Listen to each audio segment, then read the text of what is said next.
somebody.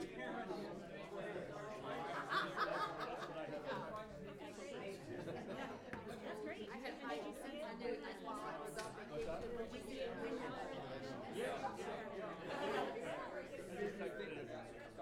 Somebody wants to hire Then I had another guy call back and said, I don't know who you're trying to reach because this ain't their number. I got my stuff. Good morning, how are you? We got into another like $4,800 budget last night at like 8 o'clock, and I was like, I don't think so.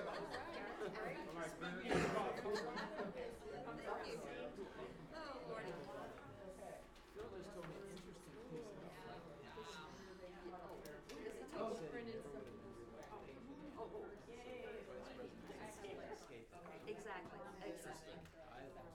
Right. He is, I mean, he is ultra conservative for Indiana. And that's saying a lot. Because it's one of the few bastions along the southern states. How are you? Oh, do you? We lived in the I'm all set. Oh, good. Okay.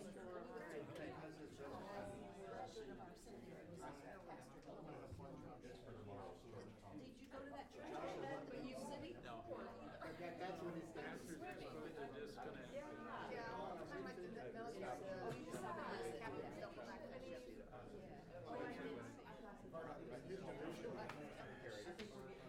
a nice job. Work. But he had fun.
Good morning. Thank you. Communications, eyes.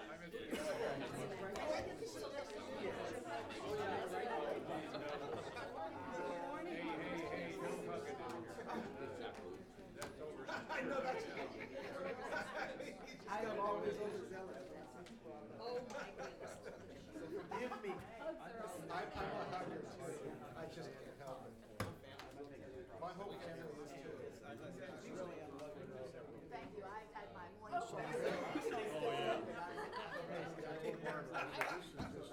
This is just a big weight issue. I don't have the most updated experience because there was revision.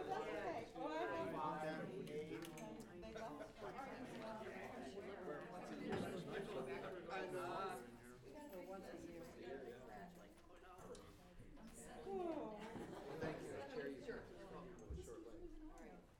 Okay. I started this morning, and I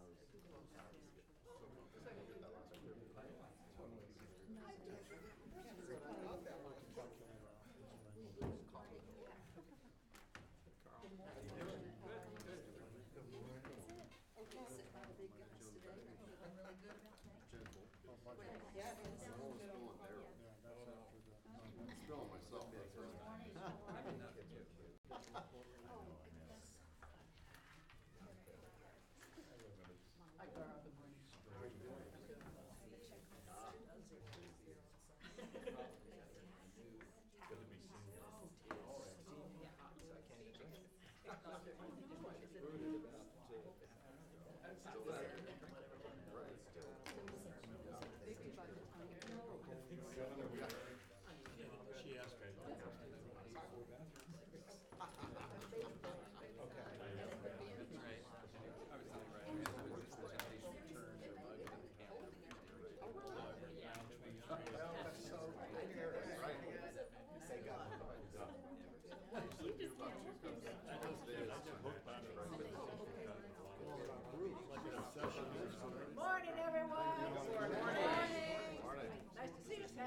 energy here on Saturday morning, brought together for the business of the church.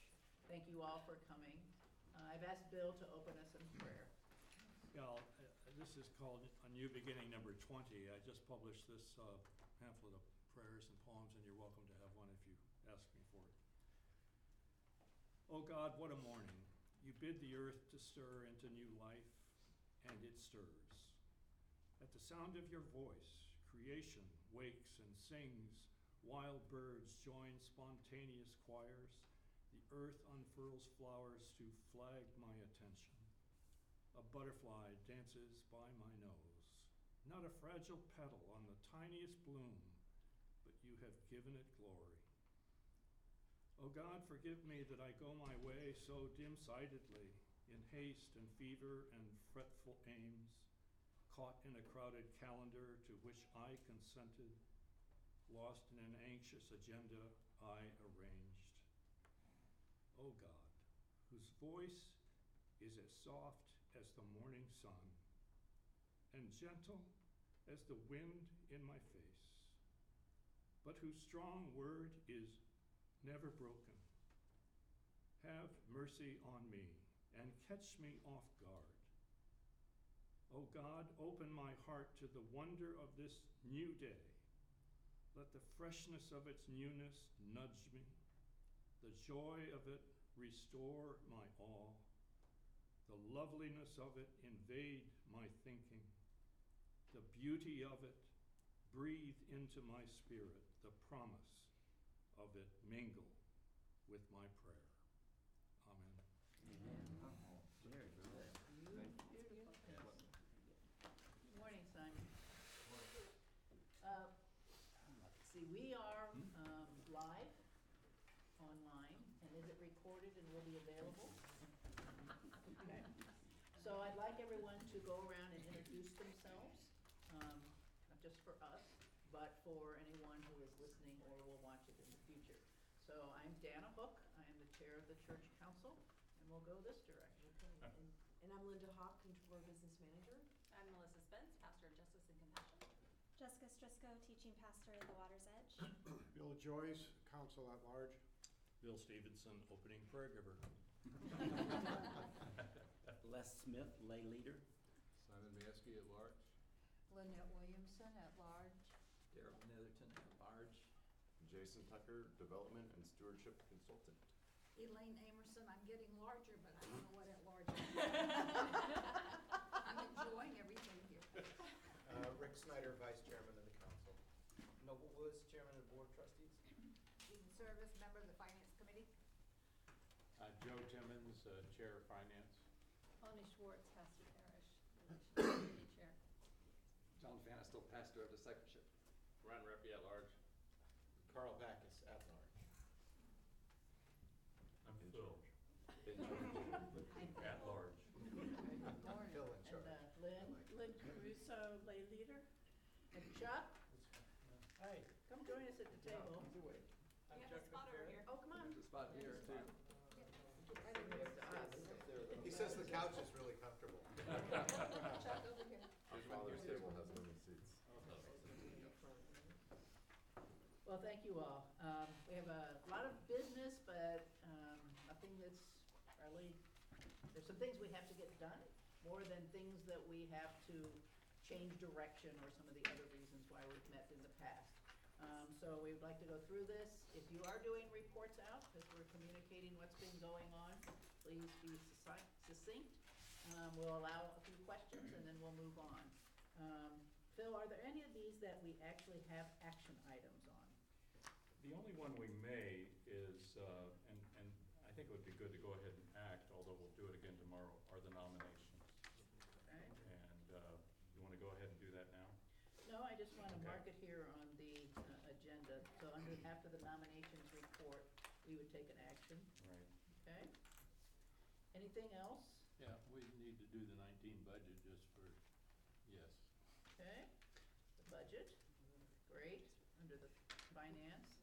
Anyone else have anything else that they're looking for the council to take action on today? It's on the agenda. Does there anyone have anything that needs to be added to the agenda? All right, so we're okay with the agenda, and we have 2 action items that we'll take a vote on as we come to them, and then we'll move forward. All right? Great. Phil, I see the report from the lead pastor. Yes, and I'll be brief.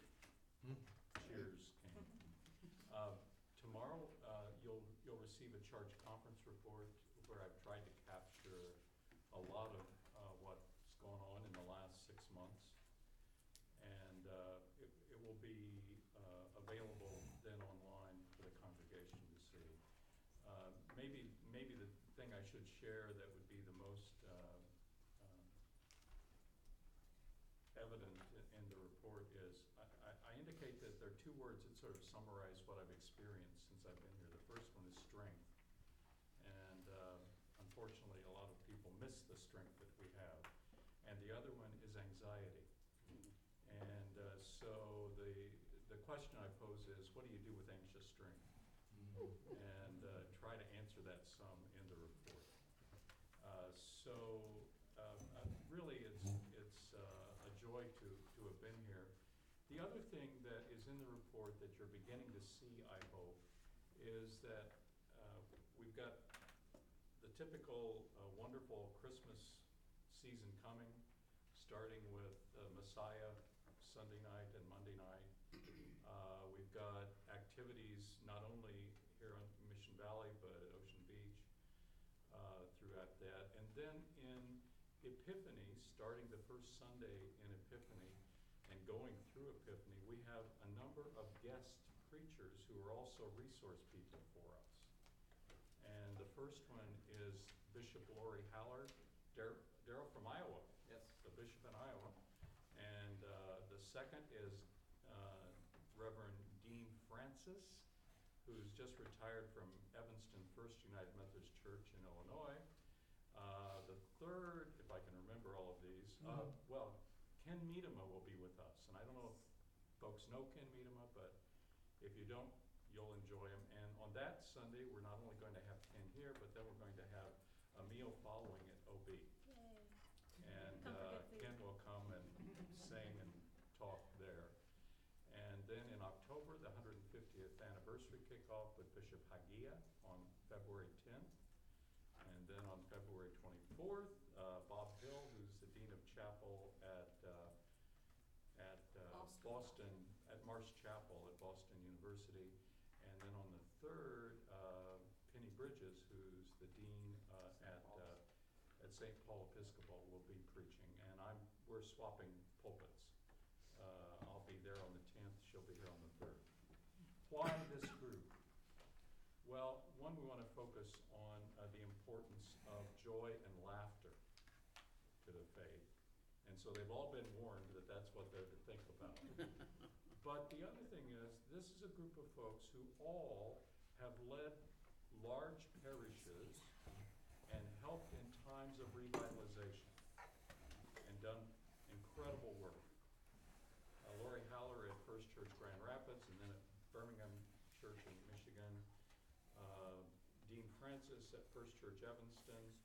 That's a story you'll be interested in hearing, I know. And then Bob Hill was at Rochester Asbury First United Methodist. And all of them bring gifts that they can share as we think about the future. That's all I'm going to say on that. So, looking forward to January and February here within the church, and for all of us, we will be meeting sometime during that as a council. I I think don't know it's the the date of the last, I'm not sure, it's in February? Yep. But with the joy and the laughter is something that we'll be wanting to be prayerful about, and the importance of that in the life of the church. It'd be great to have that series going on. That's the Worship and Advent, Christmas and Epiphany part of this Right. agenda. All right. Nominating Committee. Some of you know we got in a little bit of a bind with our nominating committee because some folks stepped away from the nominating committee or didn't ever know they were to be on the nominating committee. And so we ended up with a nominating committee of 3 people. And so if you remember, at the called church conference we had earlier, we elected, we moved some people on the church council to also be on the nominating committee. And that was Carl Bacchus and Pat Twyman. Who else? Well, we did it.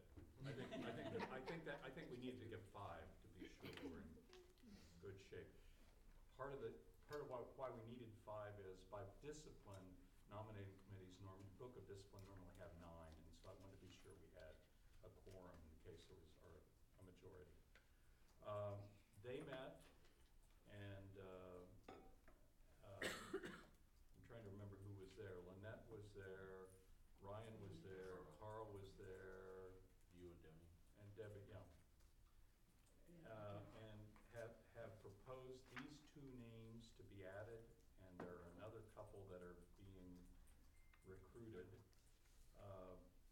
The 2 are Lindsay Renavalis. Everyone know who Lindsay is?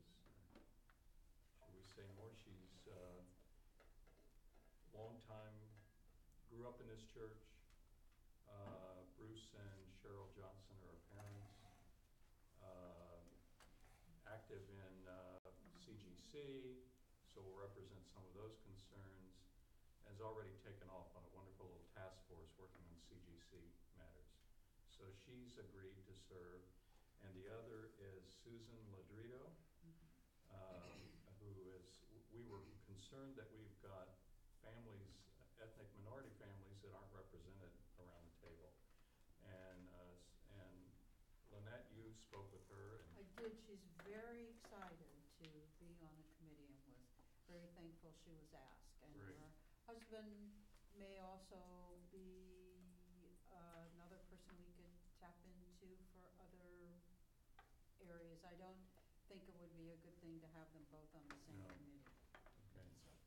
So those are the 2 that come before us today. We still have 1 spot that needs to be filled, but if we get these folks on, then we'll be a little better off to do our nominating work in the spring. So I bring those names before you. We'll have to do this again tomorrow at church conference. So, does anyone have any questions about either Lindsay or Susan that they want to ask? Anyone from the committee or Pastor Phil? No? Can I have a motion from the floor, please? So moved. Second. Tell me what you're moving. Well, obviously, we're going to nominate and approve those 2 people. Okay, to the church council. There's a second? Question, we don't, The nominating. tomorrow's conference has to approve. Right. The Right. church has to approve them to the council, so we really can't approve them here, but we can send them. Move them forward, yeah. Yes. Just wanna make sure. Is that true? You said move them to the church council, aren't we moving them to the nominating committee? No, we're moving them to charge conference Charge conference. tomorrow. What's the vote today? Moving. To recommend. Just to move it. Recommend. Endorsement by this body. We're recommending that they join the church council. Right. Sorry. I should have Yes. made that clear. We did the nominating committee in the last special meeting, right? We added people to the nominating committee so that they could go find some candidates to add to our church council. And so this motion is to recommend these 2 individuals to the charge conference tomorrow, that we voted in as members of this body. And there was a second? Yes. Thank you. Any other questions, discussion? All those in favor, say aye. Aye. Any opposed? Thank you very much. All right, moving on to other reports. Jessica, I see yours is first. That's right. Good morning, everyone. Morning. I wanted to update you briefly on some of the high priorities for the Water's Edge over this year. I shared them with you the last time we met, but our 3 priorities are spiritual growth groups, the community impact team, which is our community organizing effort, and then community engagement, just ways that we're connecting in the community as we seek to live out the vision God's called us to of diving deep in community and pouring out God's love. So we are thrilled that there's been good participation in the life of the Water's Edge in spiritual growth groups. We have around 10 individuals, I believe, who are engaging in that now on a weekly basis. So, and And those groups, many of them will go through the end of May. So looking forward to seeing the fruit that bears along with all of you as we all are participating in this, thanks to John's leadership with that. The community impact team, formerly I was calling this Shalom Zone training. We've made some name changes as we've tried to contextualize to our community better, and the name community impact team has been a better fit for Ocean Beach. And we're still planning to begin that training in, I think it's January 19th will be the start date. So right now the planning team is continuing to finalize the details of where we're going to meet and inviting people. The real focus is inviting as broad a group of community neighbors and friends that we've come to know, the key stakeholders in Ocean Beach, to be a part of that conversation, in addition to training many of our own Water's Edge members and other people of faith in Ocean Beach who want to be a part of this effort. And it's all about how do we improve the quality of life in Ocean Beach together. So it's not predetermined what that issue will be or what project we might work on, but it's been exciting to begin to organize in that way and to see how we can work together to make a bigger impact for our community. And then the other big focus for us continues to be community engagement. Tonight we're going to be a part of the Ocean Beach Holiday Parade. We're cleaning up after the parade goes by. This is our third year doing that. I know. It should be fun. So it's always a really good parade, and this year they have more floats and entries than they've had in recent memory. So it should be a lot of fun. We're meeting at the church ahead of time for cocoa and cookies. And then that way we all have parking and can walk really easily over to enjoy a really good time and to give back. So we get to have fun, but we also get to help our neighborhood, and we're looking forward to it. And then we're continuing to focus on inviting people to join us. This will be our second Christmas Eve in Ocean Beach, so really looking forward to that. And that's what I have to, one more thing. Jason shared with me earlier that we have some good stewardship information from the Water's Edge. You know, it's hard we're one church, so we don't have a solid way of sifting us out, because we cross over. We have members who come and worship here in Mission Valley and worship in OB. So it's not an exact science, but doing our best, we've tried to be able to measure how much pledging is happening within the life of the Water's Edge. And based on what I was able to calculate in 2016, in 2016, the Water's Edge Faith Community was giving around $68,000 toward the budget of the church. And so for this first year in Ocean Beach, my goal was that we would match that through all transition, that we would be able to get back to where we had been here. And we've passed that by far. We're at $80,000. Wow. And Jason was just telling me, you're not really a hard ask on those sorts of things either. So it goes to the excitement of the community and what the Holy Spirit is really doing in the life of the Water's Edge. So I'm grateful for what God is doing. Oh, last thing. We have an Advent devotional that we've been working on with the Water's Edge. Different people have contributed to it. You'll see an electronic copy available in your e-notes, or if you get the Water's Edge e-news. But I have about 5 of them in hard copy if you'd like one. So, thanks. Thank you very much. Is there any questions for Jessica? I have one. Yes.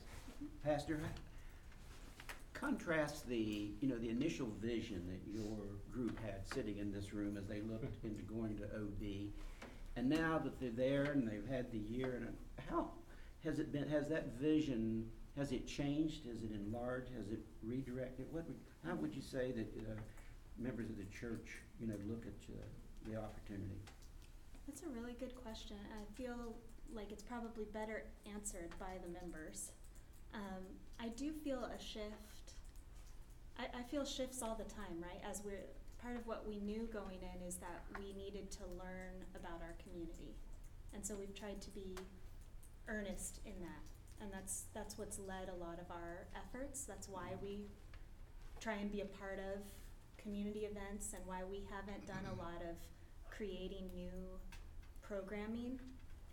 that has not been our focus. Our focus has been to try and join in with what's already going on, that we might learn and watch and listen for where God is calling us. So I think we're still invested in that work, and I think the things that we're prioritizing are to continue to help us to do that. That being said, I think we've learned a lot about our neighbors. Getting ready to take some risks in mission that we wouldn't have been prepared to do previously, like possibly host a interfaith shelter gathering on the OB campus, things like that. Does that? No. I would add to that, I think we've become a small church. Mm-hmm. We couldn't do that here. We were just an extension of, the big church up there. But I think we're learning to be a small church, and it gives us a sense of our even though we're connected, we really are unique, and we're our own understanding of church that I don't think we ever experienced here at the Cove. Yeah, Okay. it's been very valuable to us to be able to contextualize. So to Bill's point, there are some people who will come to the water's edge, and it might take them a while to learn that we're connected to the Mission Valley campus. Even though we say it, they might not understand what that means, really. And that's okay. We want that to be okay.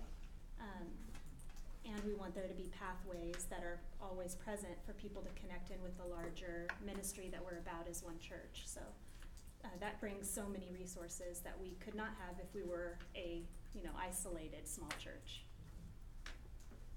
Great. Good. Anything else?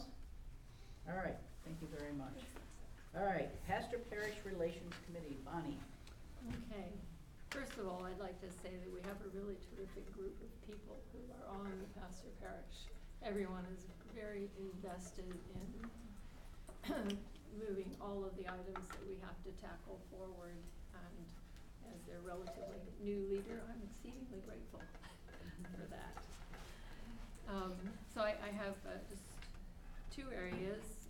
We were tasked with the pastor evaluations, and we have connected and met with the pastors who are all represented here. I don't know that I need to name them. We received and reviewed each of their evaluations and their salary, and that will be put forth tomorrow in the charge conference. And then regarding the search for the new lead pastor, we began reaching out to the congregation in early October for their input, wanting to know what characteristics people in the congregation would like to see, feeling that that was a very important tactic for doing that. And I'd like to thank Ryan, as the comments have been submitted and come in. He has compiled them and summarized them, and we have given them to the bishop along the way. We met with the bishop on October 16th, and John Farley. We shared all of that information with them. And the bishop shared his vision. It was an excellent meeting. I think most of us left there feeling very comfortable and confident in the process. His tenure in making appointments is profound, and he sent us Phil. So, then a report of this meeting, that meeting was given to the last council meeting, and it was live streamed. There were people that found it, and I received some comments. Mostly people were very happy to have that information. And then Sunday, the 25th, last Sunday, gave a report to both services, and received some positive comments about that. And no one was coming up to me with any, well, what'd you do that for, or anything like that. So it was very, very positive, and I feel very strongly it's important to let the folks that we're trying to appeal to know what's going on, and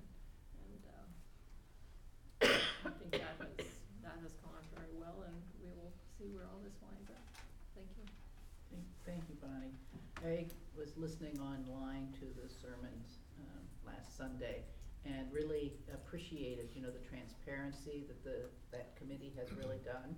And, you know, everything is just out there, this is what we're doing, this is who makes the decision, but this is what we hear, and this is how we're communicating, you know, that you could talk about, you know, this is what we've heard from you, and putting it back out there to them so that they know that they've been heard. And so thank you for that. Yeah. Does anyone have any questions for Bonnie? How did the separation go in, the first part of December with the staff that, you know, was, rearranged? There was like six of, Yes. positions eliminated and 6 people moved on. Yeah.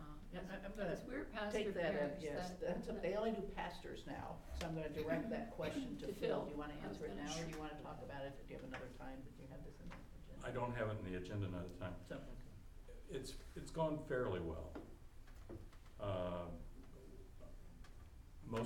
Well, Linda can share more. All the folks signed the separation agreement and received pretty generous settlements as they're leaving.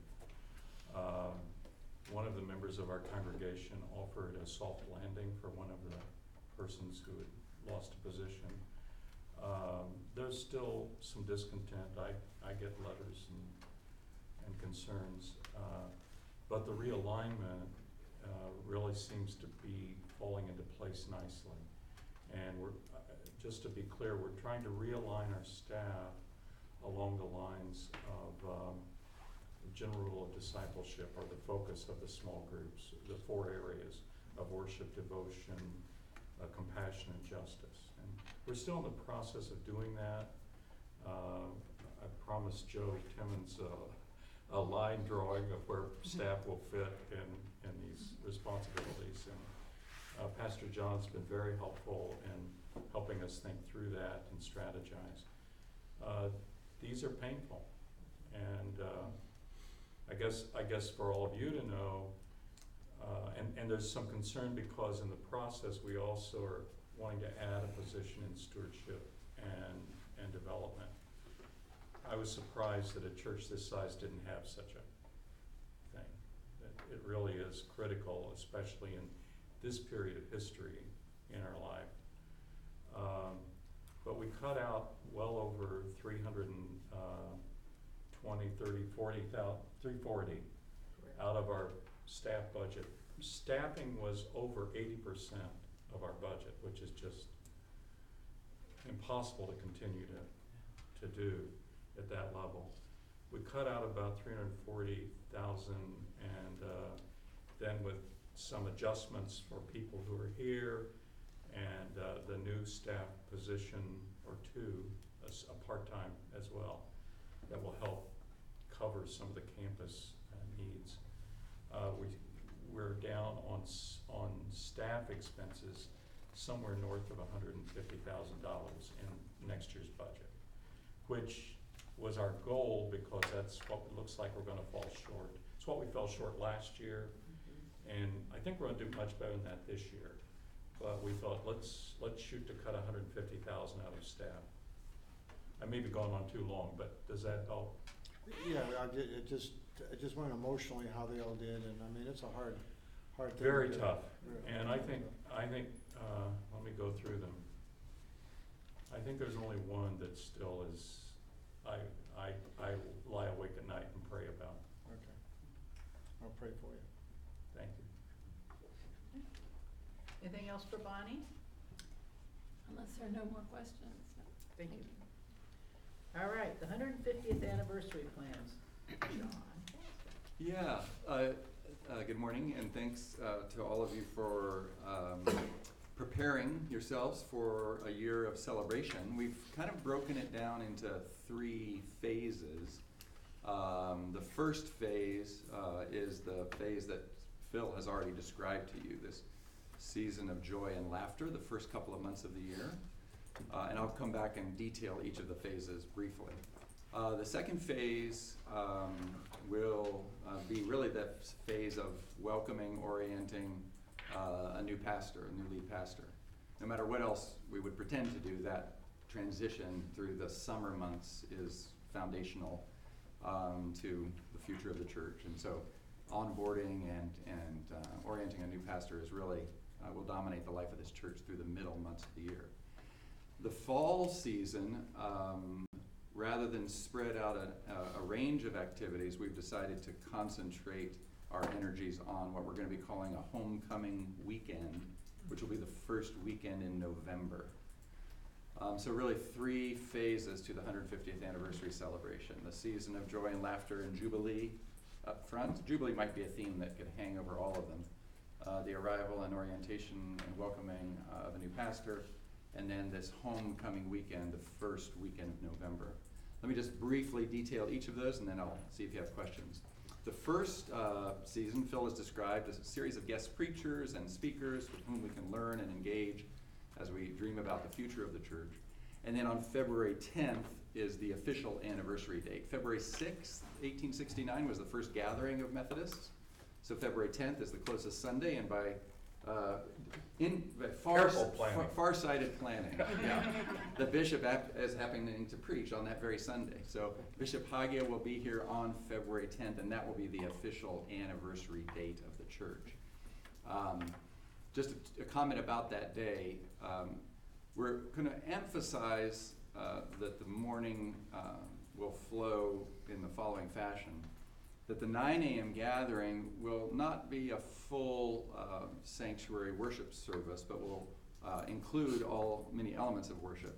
But the focus will be on songs, photographs, memories of the 150 years. So kind of a retrospective, if you will, and celebration of the 150 years. The 10:30 hour will be the full worship regalia, and with the bishop preaching, the choir, and all of we'll pull out all this, ask Jay Bond to pull out all the stops on the organ for 10:30. And then the meal to follow at noon will really be the community-wide, where our friends from Water's Edge will be able to join us, a community-wide meal and anniversary celebration. So the intent is to try to include Water's Edge and Mission Valley folks as fully as possible in the morning, and we're trying to do that by our fear was that the 9 a.m. worship service, which of course is our largest, would be great, filled with fanfare, and then everybody would go out to brunch, and we'd miss the whole community dynamic. So by customizing these 3 elements on February 10th, retrospective celebration, sanctuary worship, and then all community meal, we're hoping to create a whole morning that feels like we're all celebrating together. That day will also be the day in which will be the official unveiling of the wonderful book that Krista Ames Cook has produced and written and edited, and is now published, as you can see, and hot off the press. So this will have, the book will be available for sale that day and will be featured. We'll figure out some way, perhaps in that 9 o'clock hour, the retrospective hour, to get Krista to thank Krista for her hard work and kind of push the book to the forefront of the celebration. There will, however, I just want to flag it for you, we'll have a pre-sale event on January 30th when Krista will be speaking at the gathering, the midday Wednesday gathering. So she'll be the featured speaker that day, and there will be a chance for her to get a little bit, into more detail on the production of the book. Second season, welcoming the pastor. That's really in the hands of the Pastor-Parish Relations Committee. Pastor-Parish Relations Committee, as part of their work, will need to do all of that work, and there's much to be done. And so you'll be hearing more about that from them moving forward. The third piece, which is the homecoming weekend, first weekend of November. The idea is to get this word out soon with a save the date postcard and other kinds of announcements. We're hoping that people from afar who have maybe moved away from First Church to other parts of the country even might plan to come into town for the weekend, much like people do for their college, homecoming weekend. So the idea that January 1st, 2nd, 3rd, and 4th would be a kind of a homecoming weekend would be a time for the whole community to celebrate. November. What did I say? January. Pardon me, November. It happens to be All Saints weekend, which is great. So the Sunday worship service will be wonderful as we celebrate All Saints. There will be some outings and activities to be defined on the Saturday the 2nd, perhaps field trips and site visits to Ocean Beach, to I could take some folks to the border or whatever it might be, but different sites at Cherokee Point, right, to kind of engage with the community. And then we might have some kind of class reunions or relational network reunions on either Friday or Monday for those who arrive early or want to leave late, to kind of create that atmosphere of celebrating relationships across the years. So more forthcoming on all of that, but that's it in a nutshell. That sounds very exciting. What will the cost to the books be? Do we know, has that been? We're thinking it's going to be $25. Okay. And then we're encouraging people for whom that sounds a little steep for a paperback. We're telling them that by the end of the year, there may be a deep discount, depending on whether we have surviving copies. But up front, it's $25, which is a way of underwriting the entire cost. Sure. It will also underwrite our cost of, that price point will underwrite the cost of mailing, because we're really intending to get this into the hands. We have a good number. I've not gotten a full cut off of the list, but I do believe it's north of 200 people who are out of the area and have asked specifically to remain on our mailing list. Right? These are people who have moved away and yet specifically said, we want to stay connected. So we're hoping that many of them will purchase a book and we'll be able to mail it to them, and that will be a part of that lead up to the November homecoming weekend. I can't see that far. What is the actual title of the book? Images of America, First United Methodist Church of San Diego. Oh, So nice. Images of America is a theme. This is the publisher is Arcadia Publishing, and they do a variety of books like Ah, this I've seen under the those. banner of Images of America. Uh-huh. So the title is simply First United Methodist Church of San Oh, Diego. special. I'll pass it around so you can get Yeah. a preview. Great. Yeah. Anything else? All right, how's the border church? Well, a lot going on at the border. So, and I'll share with you first. I'll invite your prayer for the folks in Tijuana and for our border church leadership team in particular. And then I'll share what I'm very excited about. It seems to be emerging from this time in the life of that community. Pretty much anybody who has anything to do with migrants in the city of Tijuana is all hands on deck assisting with the Central American caravan. In Spanish they call it éxodo, the exodus.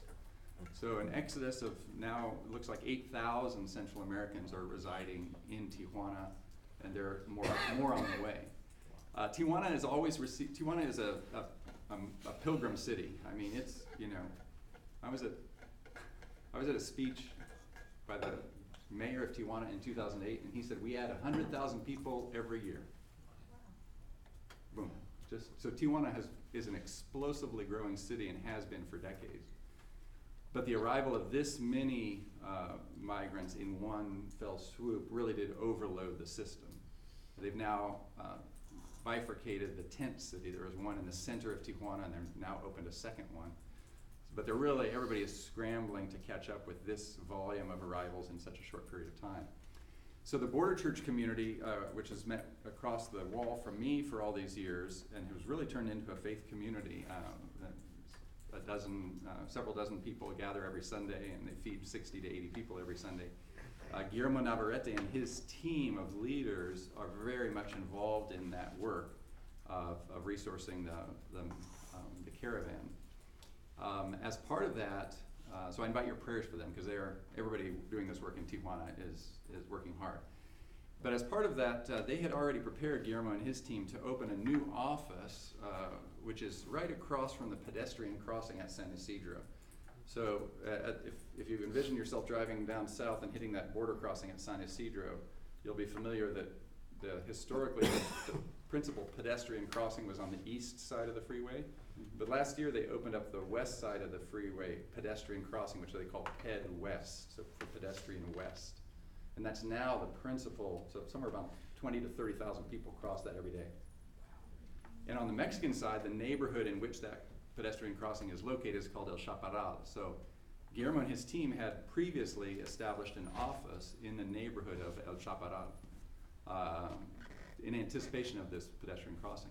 And they've now opened it to the public as a day center They have lockers and showers and are serving meals. I know on Thursday they serve 35 people a meal. I don't know how many they're gonna be able to do every day. But they've opened it as a day center because not only do those who want to apply for asylum have to go to the Ped West crossing, that's where you would go if you want to try to make an inquiry. But also people who are deported from the United States to Mexico are just basically dumped onto the streets of Tijuana in that neighborhood, in El Chaparral. So this idea and vision of a day center at that location is really a key part of their community. So they've really now created a two-part community, the border church, which they call El Faro for the lighthouse, where they meet on Sunday, and the border church, which they call El Chaparral for the midweek day center right at the pedestrian crossing. It's very exciting. And a further excitement to that, does look like there seem to be an array of funding partners are coming together, which holds the prospect of underwriting this work on an annual basis, really for the first time since I've started that practice of going to the border 7 years ago. You remember last spring, the Large Church Initiative, we hosted the Large Church Initiative. Unbeknownst to me, one of the folks who went on my border tour was Chris Heckeman, who's the pastor of Ginghamsburg United Methodist Church, one of our largest Methodist churches in the country. And Chris and his missions team are preparing to underwrite Border Church next year to the tune of several tens of thousands of dollars. The precise number is not yet identified. The General Board of Global Ministries has been funding Guillermo at $10,000 a pop, and the California Pacific Annual Conference is now going to match that at 10. So we're beginning to put together monies that would hold the prospect of actually establishing the Border Church as a sustainable or a funded faith community with humble, I mean it's incredibly what they do with that humble but legitimate salaries for a number of people, part-time salaries for people who do both the work of hosting the Sunday worship service and then also this midweek, staffing up this midweek day center so that they could both become ongoing operations. So it's a very challenging time, but a very exciting time, and I'm grateful. Great. Does anyone have any questions? Yes? I apologize for my ignorance on much of this, but two of the articles that I saw in the paper seem to be trying to address the issues, one of which was relief or added pressure, if you will, and that's the wrong one, added support staff for hearing the cases Yes. of asylum. Yes. The second issue, and they're radically different, was a business writer was addressing unemployment and employment issues in northern Mexico. Yes. And said here are a very large group of very self-actualizing and wanting to do the right thing and improve their status. Yes. In terms of employment in Yes, Mexico. Absolutely. So in those two regards, can you comment on that? Yeah, and that's really, again, that's a historic pattern. I mean, really the Mexican population has flooded over the last several decades from south to north, which is why cities like Tijuana have exploded the way they have in population. So I sometimes call that Mexico's northern diaspora, this movement of people to the north, where young people especially move to the north of Mexico because that's where there's opportunity. And some people end up settling in these northern border cities where there is employment, like Tijuana, and some, of course, continue the northward journey and end up in the United States. And the pathways for doing that, both legal and illegal, entering the United States are very, very complicated, as you can imagine.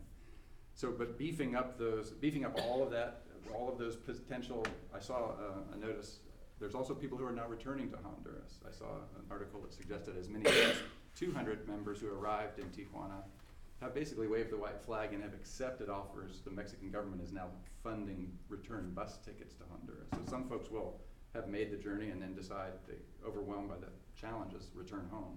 Others will settle in Tijuana, and there are a number of maquiladoras in particular, these assembly plants and other employers who are specifically working to integrate, and those people can have a process for applying for permanent residence in Mexico, much like they would in the United States. So some will end up, and then others will continue to pursue that path of asylum claims, filing a claim for asylum in the United States.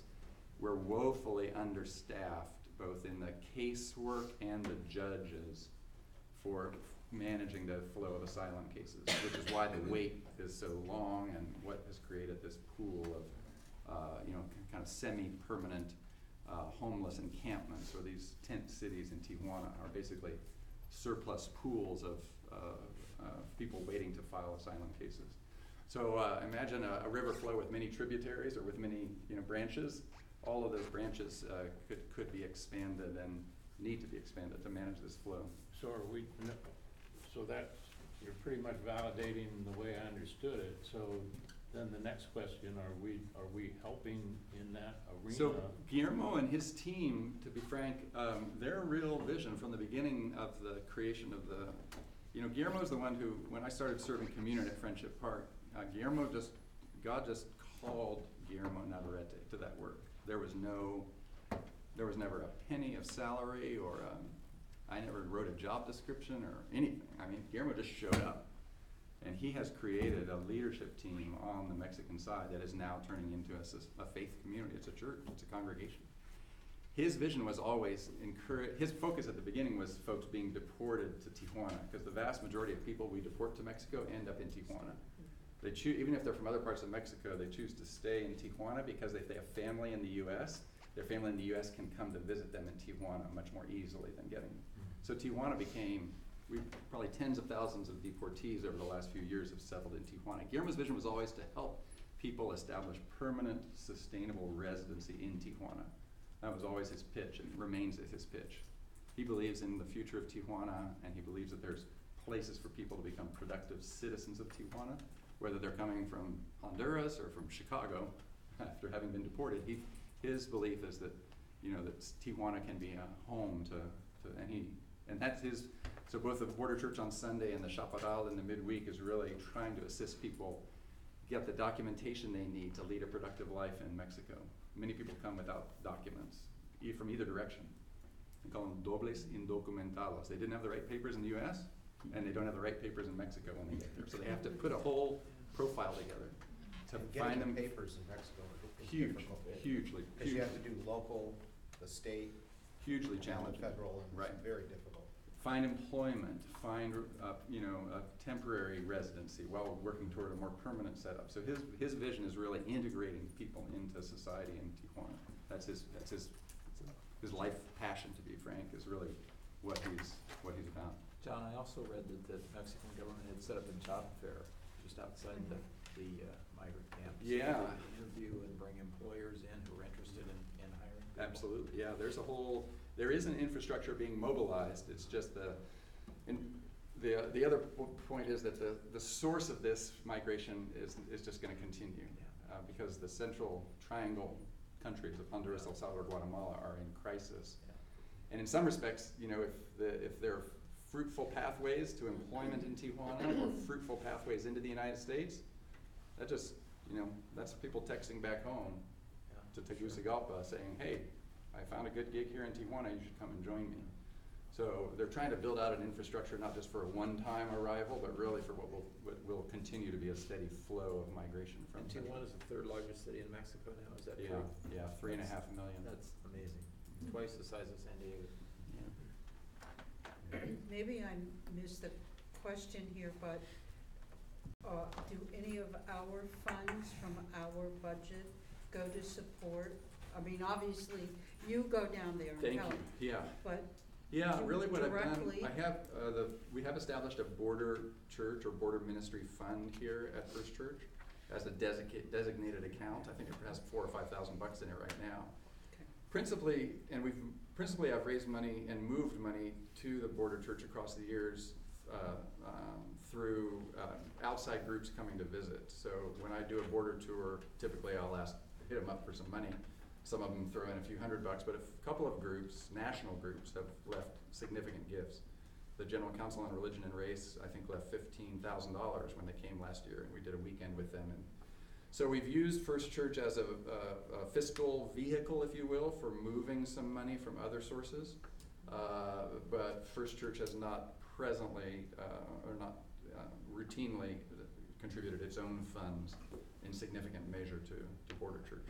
if we can build out this multi-funding panel to really resource at broad scale, I would probably, you'll probably be getting a pitch from me to chip in so that we would have a bit of a financial stakehold in the project. Which we can ask Jill about here in the near future. Yeah. 2 or 3 bullet points. Yeah. I will say, Just one quick question. We're in this weird place right now where we've got a whole bunch of American soldiers down here just hanging. Yeah. Or throwing bombs and shit. Are we reaching out to those guys at all? They're sort of displaced themselves, oddly. Yeah, the majority of the 5,000 troops that were sent to the border ended up in Texas, of all places, despite that the migrant caravan ended up coming to Tijuana. Right. So the guys in Texas are literally camping out, looking at the stars. You can't interact with them. Yeah. I mean, they're deployed, so we couldn't reach out to them and be invited in. I did wonder around the holiday season whether there were leaves or furloughs. I've not heard of Yeah. such. No, there's not. They spent Thanksgiving in the camps. NPR went down there, and I mentioned to talk to somebody, but they spent, troops in Pendleton are at the border at a maintenance camp, and you're deployed. You're not allowed to go home. You're not allowed, you can call home if you have a cell phone and they probably allow that, but And they've they spent extended it for 45 Thanksgiving more with their days. fellow brothers and sisters of the Yeah. unit and did what they're supposed to do, Right. so. Yeah, so we can't, We as, can't. as much as it might be nice to, we can't. Yeah. I mean, I imagine there's chaplains, if they're Yeah. Marines, there's chaplains of the battalion, and I imagine chaplains might have went down there and did a service or something like that for them. But usually you're deployed, so you're SOL.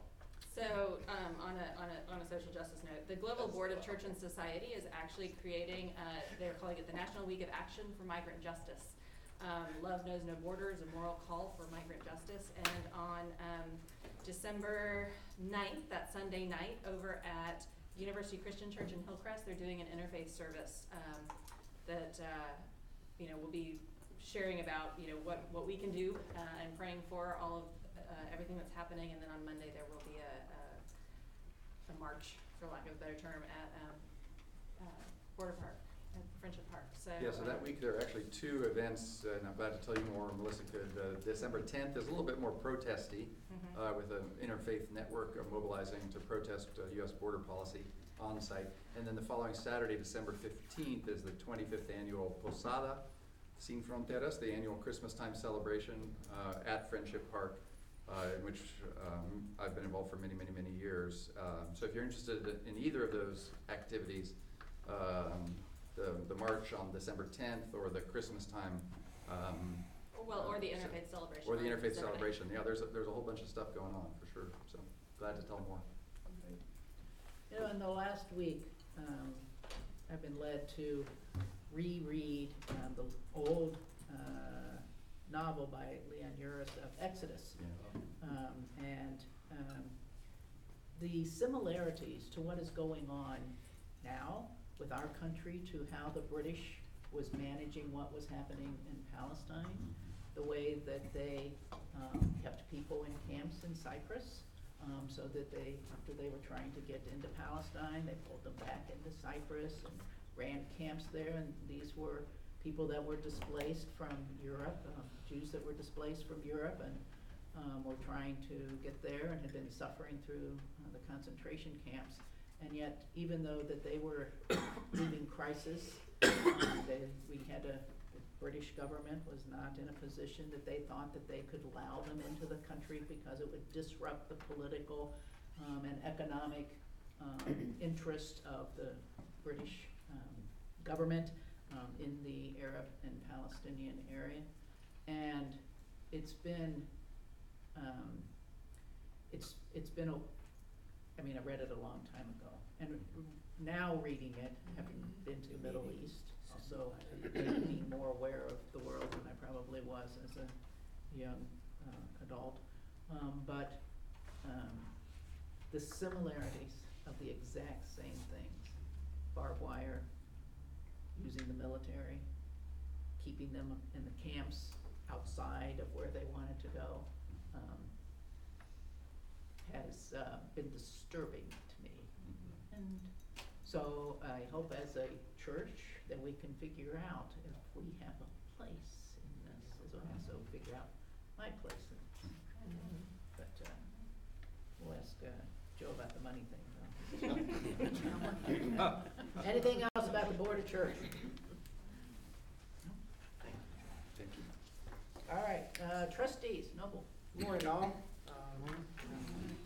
Privileged to be here to bring you a report to the Board of Trustees as their newly elected chairman. First and foremost, I'd like to thank Linda Hawk for all the amazing support and guidance she provides. Without her, we run into critical failure all the time. You're welcome. So, we've been very busy this fall season, engaging with the pastoral team and staff on numerous initiatives. First and foremost, we give praise and thanks to Mike Sorcy and the Chain Gang.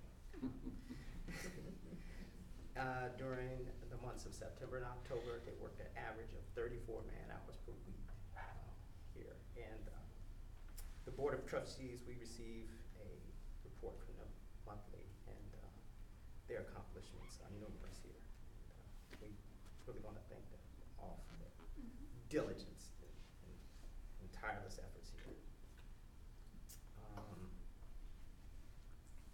Second, the board approved funding for a 3-month contract appointment for Jason Tucker to assist the pastoral team with the 2019 Stewardship campaign, also the hospitality makeover funding strategy, also planning for the 150th anniversary, and conversion of our database to the new software.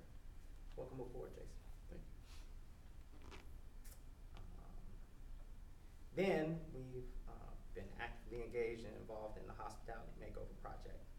We approved $300,000 for the renovation to the patio area and Linda Lounge. Linda 4 renovations will begin soon. Next, I'm pleased to share again that the church has selected the Realm ACS Technologies as our new software for membership, contributions, and financials.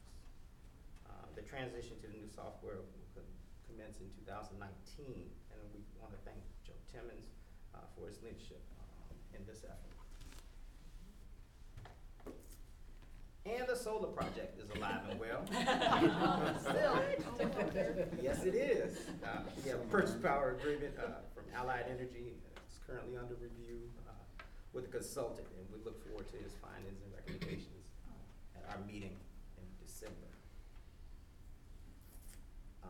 And It keeps on giving. yes, we're getting there. Thanks, Judy. Under Troy's supervision, the HVAC system in the United Methodist Center has been replaced. Here also on the campus, we've had cameras installed. And in Ocean Beach, a new courtyard gate has been installed. Also, in OB at the Parsonage, a massive renovation to the bathroom has been done at the Parsonage. It was supposed to be 2 weeks, Don't tell us. but it's gonna be great. It'll be great when it's done. Yeah. And that's all we have for these days.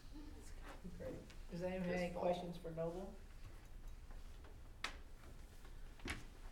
All right, I have Just, I guess I want to add or clarify, just so you can help interpret the sequence of events on the hospitality makeover. Noble mentioned that Linder 4 construction is being scheduled as we speak. Once Linder 4 is complete, we'll begin to move some of the events and activities that typically happen in Linder Lounge over to Linder 4, because Linder 4 will now be our kind of premier class and meeting room.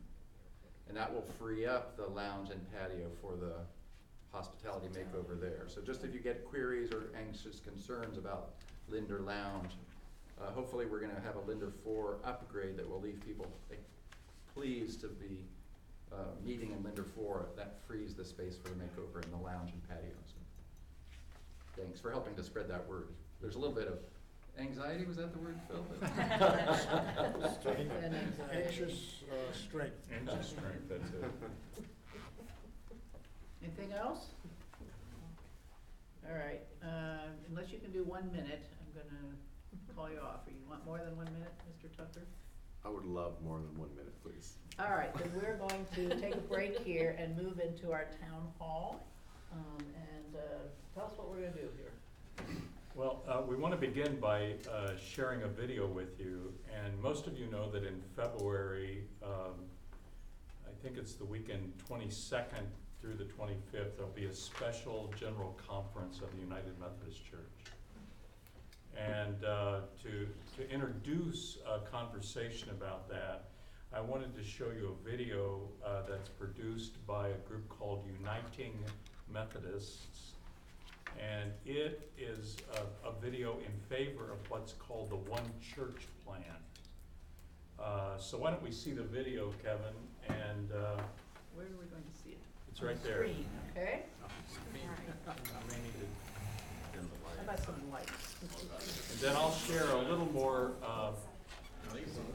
in the way of background and open it for conversation. You're just asking if there was popcorn. Oh, I knew I forgot something. Goodness.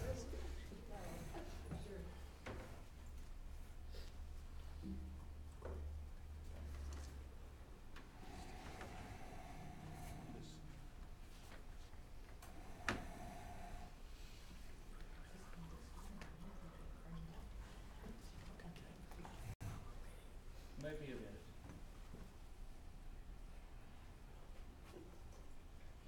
So as you can see, it's not really a clear video that they've produced. It's about potential. But it has potential, that's right.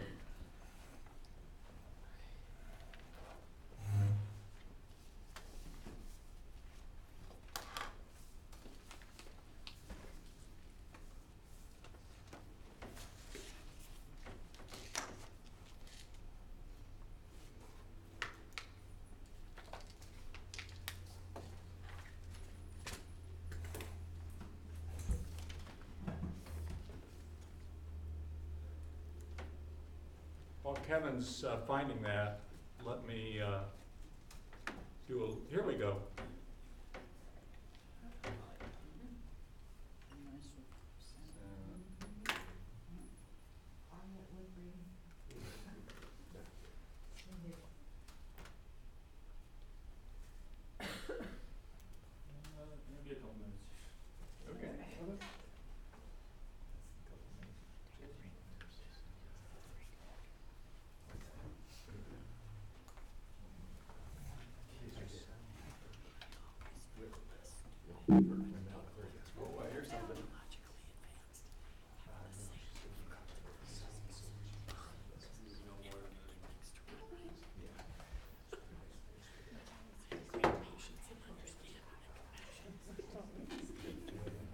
Let me just give some context to this while we're trying to get the audio on. There are three plans that are moving forward that were recommended by the Way Forward Commission, which was a commission that worked for a couple of years on what proposal to bring. One of them is the traditional plan, which is to leave the Book of Discipline as it is, but to add more sanctions and ways to punish churches that don't abide by the Book of Discipline. The second, or pastors. The second one is this plan, which is the One Church Plan. And the third is a plan that would essentially allow a restructuring of the church so that there could be separate bodies that would have different ways they handled questions of ordination or marriage in a church.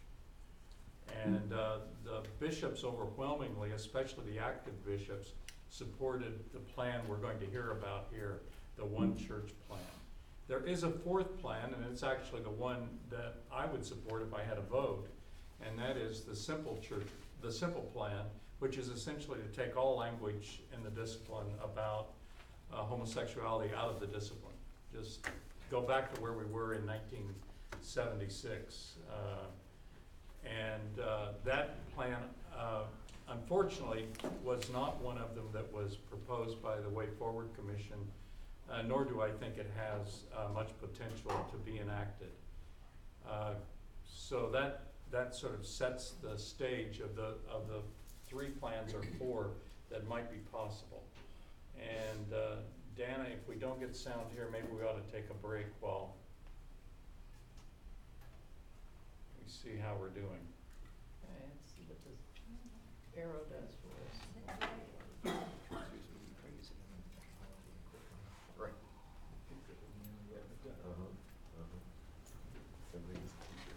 Yeah. I love my church. I love the people of the church. I love the United Methodist Church. I love what we do together. We don't always agree on everything. Because with 13 million United Methodists, how can we agree on everything? But we all agree that our mission is bigger than all of us. People come to know Christ in our church. In our community, we care for children, feed the homeless, teach each other languages, and so much more. United Methodists work together around the globe to build churches, drill wells, promote women's rights, educate children, and care for the sick. I'm so glad God brought us together in this mission. Our church is addressing LGBTQ inclusion.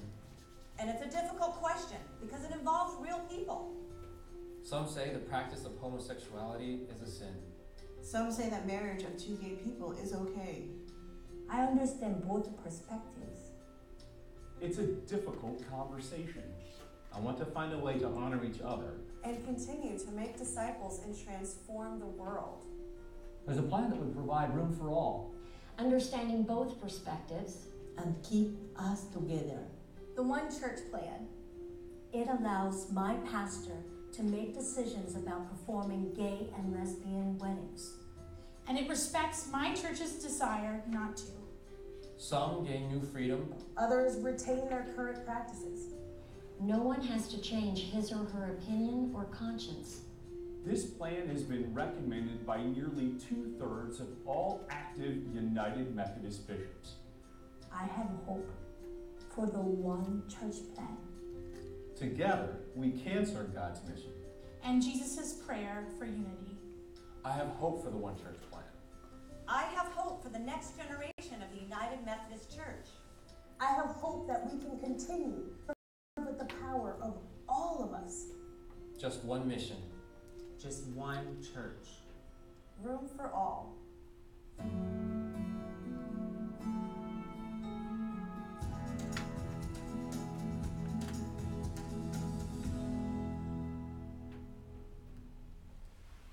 Thank you, Kevin.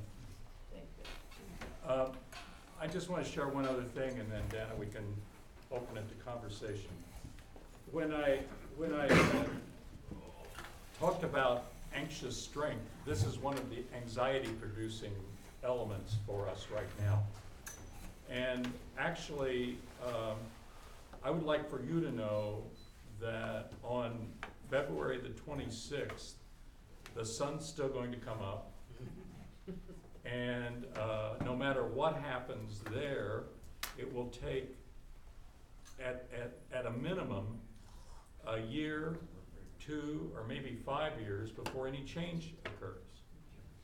And that will need to be implemented through the next annual conference sessions, but primarily through the 2020 and/or my guess is the 2024 General Conference. So we all want agency, and honestly, we don't have much. What do you mean by that? What I mean by that is we would all like to influence the vote. But that ship sailed when the delegates were elected in 2016 or 2015. And those of you that know a bit of this history know that what's been going on is more and more delegates to General Conference are coming from what are called the Central Conferences, meaning Africa and the Philippines. I was first elected to General Conference in 1992. There were at that point about 11% of the delegates that were from outside the United States. The votes in 1996 on this matter, and even in 2000, were very close. Meaning that if we just were talking about delegates from the United States, I think the vote now would be easily 30% in favor probably of a simple plan. Just put this behind us. But that's not what's happened, and I won't tell you all of the reasons. Part of it's the great church growth that's gone on in Africa. Part of it are the shenanigans of people who are trying to keep things as they are. For instance, there was a whole church added from Cote d'Ivoire, from Ivory Coast, in 2004 that gave 1 million more members to the denomination, and that represented about 40 more votes for the more traditional side. So right now, in 2016, it was, I think the number is 42% come from outside the United States. That's what's been going on. By the way, the Anglican Church has been through this. Very similar dynamics. If you had asked me last spring, I would have said traditionalists are going to win. When they say there that 2/3 of the bishops support the one church plan, they're talking about all the bishops from all over the world. If you talked about the bishops from the United States, you're talking about 90%, maybe more, support the one church plan. So I think it's close. I think it's 50-50. And the one church plan has been gaining, and we're beginning to see some folks from the central conferences who are seeing it might be in their best interest to keep the church together. I've gone on too long. This is a complicated piece, but I wanted you to know I think that kind of video captures the strong work that's going on by the Uniting group, with the hope that this can be put essentially set aside in a way so we can go forward without having to be punitive or see congregations leaving the denomination in greater numbers than they need than are already happening. There are congregations that are leaving that are more conservative. Not many, but that's happening. And the traditionalists have moved from wanting to say, we want all those others to leave, and now what they're saying is, we want to be able to leave ourselves, which shows you the shift that's occurring in terms of sentiment. I'll be quiet, but let's talk. Well, okay, so, I'm gonna go first. Because you said that there's 3 options, but you kind of said it was 50-50 about. 50-50 between traditionalists and one church. Okay, and traditionalist is the leave it as it is now. But adding even more sanctions. Add more, what they would call more accountability too. So the risk of pastors being brought before the councils on charges, yes, would be higher. And bishops. They would start bringing trials against bishops. Okay? And it's only 50-50 between those two. And the other one's not getting any traction. All right. Not, others may know better, but I think that's pretty. The other one's kind of a bureaucratic nightmare. It's a little complicated. Yeah. Nobody wants to do that. Nobody wants to mess with that. And eventually it'll comes to one action, which requires a vote, yay or nay. So the forces are coalescing around these, what amounts to a traditional and a more inclusive option. I didn't say it, Dana, but the more likely thing is we won't do anything. Neither will have enough votes to. And so we'll continue on in the way we're going. Okay. Carl. And I'm sorry, I tend to loathe politics in this sort of bureaucratic baloney. And I also personally don't believe in sin, per se. I do, however, understand that the greatest sin that one can commit is blasphemy, essentially claiming the power and voice of God. And so my question is, why the hell the people who lead this church speak as God, speak for God, in proclaiming that anything is a sin? Well, that's a theological Interesting question. We'll be here for next Saturday. Yeah. You know, but I mean, it seems to be that they would be the greatest perpetrators of sin, far and above, you know, any of the ones that we're discussing.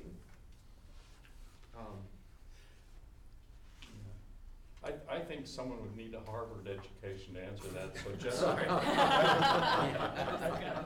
In the interest of time, I don't know if we can answer. I don't know that we're gonna answer that one today, but I appreciate you bringing that sentiment up. Mine's easier. How many bishops are there globally? Active or retired? That voted? Joe, I don't, that voted? Who can vote? I mean, I have no clue whether we're I talking know the 100 answer or for the 1,000. US, it's 56 in the US. Okay. So 300 or There 400. another, Hold no, it would be 100-ish, 90s or early. The games that have gone on, Okay. some, for instance, in 2000, there were 2 annual conferences in the Philippines, and today I believe there are 5. And what that means is they've gained more delegates even though they haven't grown in numbers. I mean, there's really been a sophisticated effort on the part of many to tilt it in a direction. There's 46 active bishops in the US, there's 20 active bishops in the rest of the world. There are almost 7 million in the US lay members, and there's almost 5.5 million roughly in the rest of the world. So we're getting voting districts. It's gerrymandered. There's 419 districts in the US, and there's 451 districts in the rest of the world. Have they decided to allow alcohol on a campus yet? Oh, no. Don't do that. Yeah. Never mind. All right, stop distracting. Jean, I guess my question is, what is our Southern Conference, the Southern California Conference, where, are they just adopting a wait and see right now, or are they? No, They've got a plan. some of the members of the conference can answer this better than I, but they have come out for the one church plan, as has the Western jurisdiction. Right. And long ago, this annual conference was, You know, because I understand they're renowned for not really paying attention to what the Book of Discipline says right now. And Being independent, independent, exactly. So, you know, so I guess they're just waiting to see where the vote goes before they decide what they're gonna do, whether they're gonna. Gene, part of what's so interesting is why is this issue taken so seriously when the discipline is ignored in so many other places? That's a little bit of Carl's. Because it's a tool. Yeah. It's a means for an objective. Other places too. That's the answer. What's that? It's a means for an objective. It's a Yeah. tool. Sure. Yeah. It's like selective memory. If we do nothing, Philip, isn't that really an affirmation of the other side's position? Mm-hmm. Because it does not address the issues of our clergy. So in a sense, they win if we do nothing. Yes, you're right. They win and it puts our bishops and other leaders in the same bind they're in right now. I mean, in my annual conference, which would be among the most conservative, the bishop chooses to turn a blind eye to same-sex unions and even to gay folks that are being ordained. Yes. But it puts them, those churches and those pastors, in a very precarious place. Yes, that's what I mean about being a Yeah. defeat, really, that the two positions really are going to be consequential to us, I think. Nothing As a or the church. other. As a big church. Anyone else? All right. Well, let's take a 11-minute break so that we can start at 10:30. We're gonna gain 15 minutes on our schedule. And so be back at 10:30. All right. And we'll continue on with finance. Just town hall. Yes, you could. Now we're getting, now we're getting the fun for that are part of the church council. Yeah. Yeah, there's just two. Chuck, Yeah. but their name is people in video. Universal's playing Virginia Tech today. Virginia Tech is 5-17, not bowling. Oh, really? And they had a game postponed, canceled during the hurricane season. Oh, wow. So did Marshall.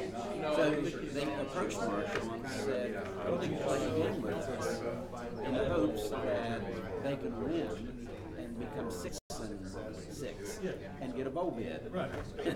They're ahead right now. Oh, is that right? But anyway, you know, Marshall had, I said, go for the game, you got nothing to lose. They're well, well, take yours. Oh, yeah. I'm gonna have you autograph mine too. That seems to be something that would be sure, I'd be glad. Thanks for the idea.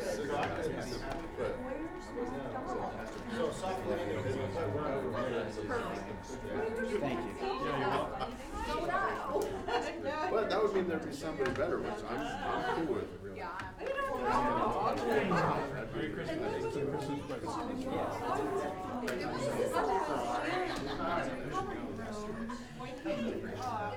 I think going on that course he described, I don't think the church has one. I don't think so. I think It's kind of like the dinosaurs, status quo. Yeah. And we're going to protect everything. And I like what Dana said about the Exodus. You look at what they were attempting to do, and look at the reversal of fortunes now. You have the state of Israel before. As a divided nation, drifting away from, you know, world dominance to where it's a time of past. And I think the church faces the same way. I do too. And you know, in one way, I think we need the debt in order to be able to have a work. I think something has to happen. I do. I think that we're just ignoring everything. Right, we're just kicking the dead body. Well, we think we're doing something to preserve the church, and all we're doing is we're preserving a way of life for certain people that supposedly allowing, I mean, this thing about, you know, come up to the church and we have stuff, we got a committee start asking, you know, we're gonna have flags that we fly. How are we gonna symbolize different one, you know, that, yeah, you're gay, stay away, just feel education. Remember the green book that African Americans used to have to use to drive to America? Same thing. Yeah, that's when we were overtaking the queues out of the Ocean Beach property, I thought, this needs to happen here. Break, get these benches out and make it so it can be efficient. But then the thing that hit me was, I wonder when that's ever going to happen.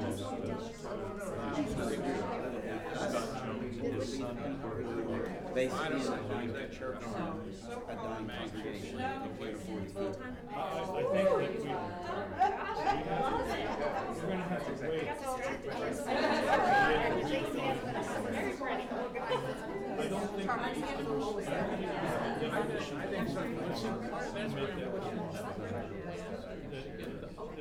when water says we already made a definition we were able to bring the people together to make a change.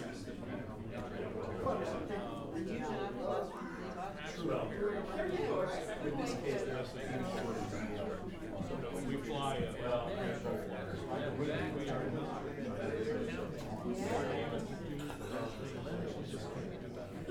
And until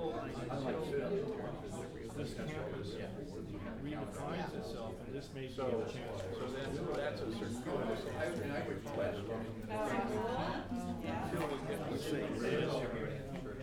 but I miss this. You know, at the same time, it reflects, if we needed to reflect the structure now, So, but I'm not sure. And then you're gonna have target groups that don't. Right, but I don't, I think the. Yeah. But I still think all of And a lot of them are sticking So, thank you for the conversation. Oh, yeah. It was so touching and so meaningful. My men's group is getting together, we've been meeting for over 10 years, so I bought them each a copy. Oh, you did? I did. Now, I this whole thing about women Amazon, yes. Because you can monitor it, right? Well, That's why one party because all of them, they know that all the approaches the more we're able to. But that's, see, I agree more that when you say. Right. Disciplines, exactly, you know, but I also know experience on a much smaller scale. That It was a wonderful relations I think I found myself as much stories. Yeah.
It's fascinating. We're executing.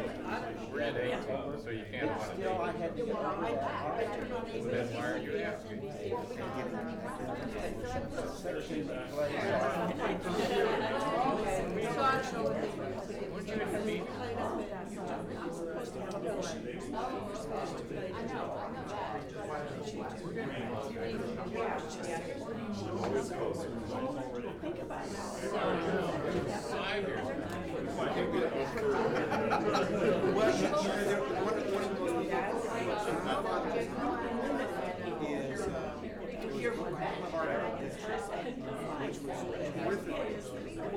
In so many ways,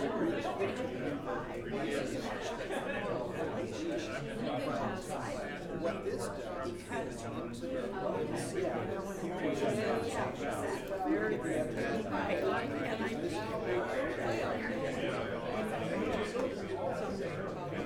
oh, no, you can tell.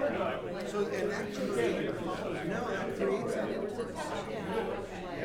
the other thing she needs to speak to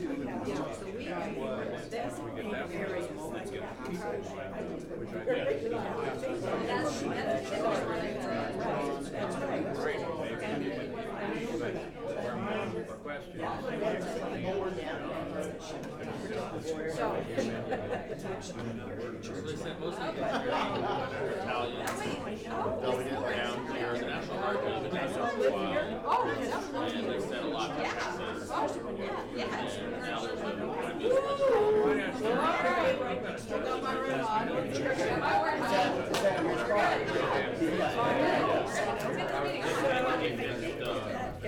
All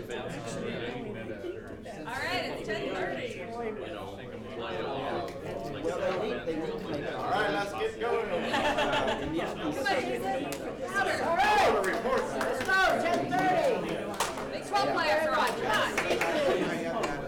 Dana, you need a gavel.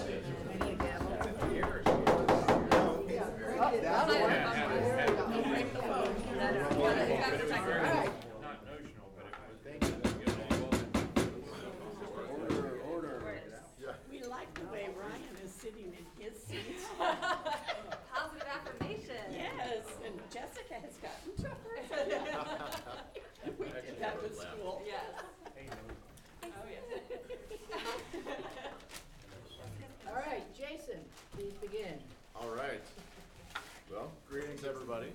It's good to address this body. 2 minutes? Okay. No greetings. No greetings. Further away. Okay, Yeah. All right, so as of last night at 8 p.m., we've received 393 pledges for $1,273,000 and some change. So we're at 94.3% of our goal, which is great. Wow.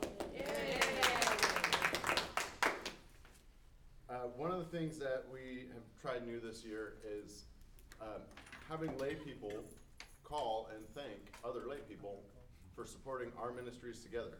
So as of now, there's still some folks that have calls out that may not have made their calls, and some people are smiling because they know who they are. And Do you want us to return the comments back to you? if you have comments. I finished one. Yes, yes. Yeah, so we've already called, our volunteers have already called over 250 of our pledgers and said, thank you, left a message, had great conversations. Out of all those 250 people that have been called, I have heard 0 complaints, which is amazing to me, and I think we can expand this in other ways, caring for people, and having folks call on people and thank people and be invested in each other's lives more than once a year. I think we can expand that in the next year. I'm confident that we'll be able to reach the goal, and the reason is that we have we have probably about 74 people that have not told us no yet, so I consider them, they pledged in 2018, which shows that they have a history of giving and being generous with us. And those 74 people, they pledged about $112,000 last year. So we're not going to get all of them to pledge again this year, but we need about 76,000 or so to reach our goal. So if we get, 60%-ish of those people, we should be in good shape. The tricky thing is that we're going to make a decision on a budget December 1st. And we have, in the month of December, we've had anywhere from 42,000, over the past 11 years, we've had anywhere from 42,000 to 321,000 being pledged in the month of December. So, so I feel confident by the end of December we'll be in great shape. Water's Edge was fantastic. This is just a total bright spot. And out of everybody, including the new people that have come on and pledged, there's been several new people from that community. Every single person except for one who pledged in 2018 has pledged for 2019, which is fascinating. I think that one person just needs a reminder, and so we will be beating. The meetings will commence. Absolutely not. So You're just a pastor, leave your lay people alone. Legislating is a part of our process. Yeah, so it is. So it's just amazing what can happen with stewardship when there's strong community, which is one of the things that is vital to this congregation, is building community and building people's connection with each other and with the organization. So a lot of folks, I think over 90% of folks either increase their giving or maintain their giving from 2018 to 2019. So the Baker's Dozen was great. I've heard a lot of people say that made it so easy and so simple, and some people are giving an extra month in this year and increasing their pledge for next year, and some people just giving more, which is great. So I'll stop there, and y'all can ask questions if you have them. I do. Do you have an idea of how many new pledges there were? Yes. Hadn't pledged in the past? There were about 51 people who didn't pledge in 2018 that pledged in 2019. Wow. As far as I can tell, there are about 20 first-time givers that had never given a gift to the church before. So, so that's great. That And is good. quite a few of our new members are starting their pledging for the first time. People who have come on as members this year, and so it's great to see. We got to, and those folks who didn't pledge in 2018, that's brought us about $100,000. And so there's new life and there's new growth, and I'm pleased and encouraged by what we have going. So, Jason, you said you had 300 and some pledgers to date? 393. Okay. And what's our average attendance every Sunday? Average attendance every Sunday is around 800. So we can see that there are plenty of people that are still out there that can be approached about pledging, that are active members in that they attend our congregation. So yes, it's great that we're getting more, but there's a lot more that big churches would be wanting to see participating in the financial ongoing of the congregation in a way that's looking forward to how it contributes to our budget. Do you have to be a member to pledge? No. And we have a lot of non-members that pledge as well. Okay, I wonder if John Q. Public know that. Cause I mean, I've been around a long time here, and I didn't, and maybe I just wasn't paying attention when that was mentioned. Yeah, we don't discriminate. No, but I think Lynn makes a good point. I think people who are attending don't know that. Right, Yeah. right. And they should. Yeah. Bonnie? Is there an amount for folks that don't pledge but come and give each Sunday that you count on in addition to the rather known quantity? Yes, and that in your budget, there's the record of giving of people, and that's basically people who know who they are. It's not just a $5 bill on the offering plate. People who we know who they are that give, that don't pledge, and some of our biggest givers give very generously that haven't pledged in 5-6 years, but continue doing that. They pledged before, and I haven't had that conversation with them yet, why or why not. But yeah, so the record of giving line item is, we work to kind of anticipate that, and we have a lot of historical trends. And Sharon and Linda really, I haven't dug into that yet. I will be, but Sharon and Linda have really kind of dialed that in. I just wanted to comment that when I was making phone calls, what was a joyful surprise for me was that there were at least 5 people that I talked with who said, well, you know, I live in this state or that state or this state or that state, and they no longer live in San Diego, but they had been members at First Church and they continue to support First Church, even though they're attending in another state. And they said that when they come back to visit, or if they're out here on business, or they're visiting their grandchildren, they always come back here to church. And I think that was very exciting. I think that says a lot about who we are here and what's happening here. I was thrilled about that. And there's some folks say, oh, well, this person's gone and that person's gone. And a lot of people like to bemoan those who have gone, but they're still connected to us. Quite a few of them. Yes, there are people that are gone that don't want to hear from us ever again. But there are a lot of people who have, who are physically gone that don't worship with us that also still stay connected and still contribute. And so, so once someone is gone, that's not necessarily out forever. Great. Anything else? No? I'm sorry. What about bequests? I don't have a report on bequests at this time, but Sandra Sin is still working and doing on that, and so that's been out of my scope. currently. But it would be in the flow of dollars to the church. No, it's not- different. no, It's it's different. different. It's not here. It, yeah, Not to the annual budget. Yeah. Not to the annual budget. Learning. so it's a lot more complicated and nuanced than that, but there is some money from bequests that do come into our flow, but that's a long conversation. Yeah. We do get some money. It's Yep. learning. Yeah. Bill? I'm speaking at both Heart Class and Koinonia tomorrow, and it is on this very subject of get on board. Good, thank you, Bill. So we'll see if we can get some more. I appreciate that. I'll send some pledge cards with you. About the flogging.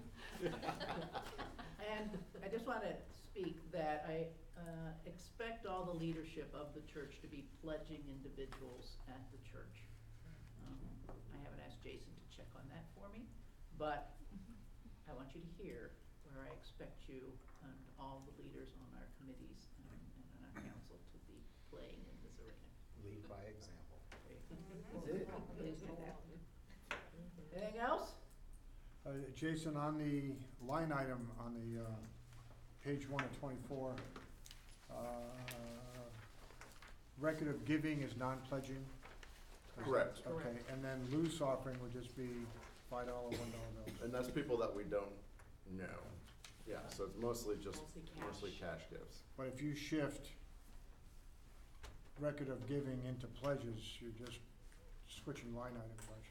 Right, so, yeah, so in some years, we've had a big group of folks, or big group of dollars that had been giving in the record of giving category, and then these people decide to pledge.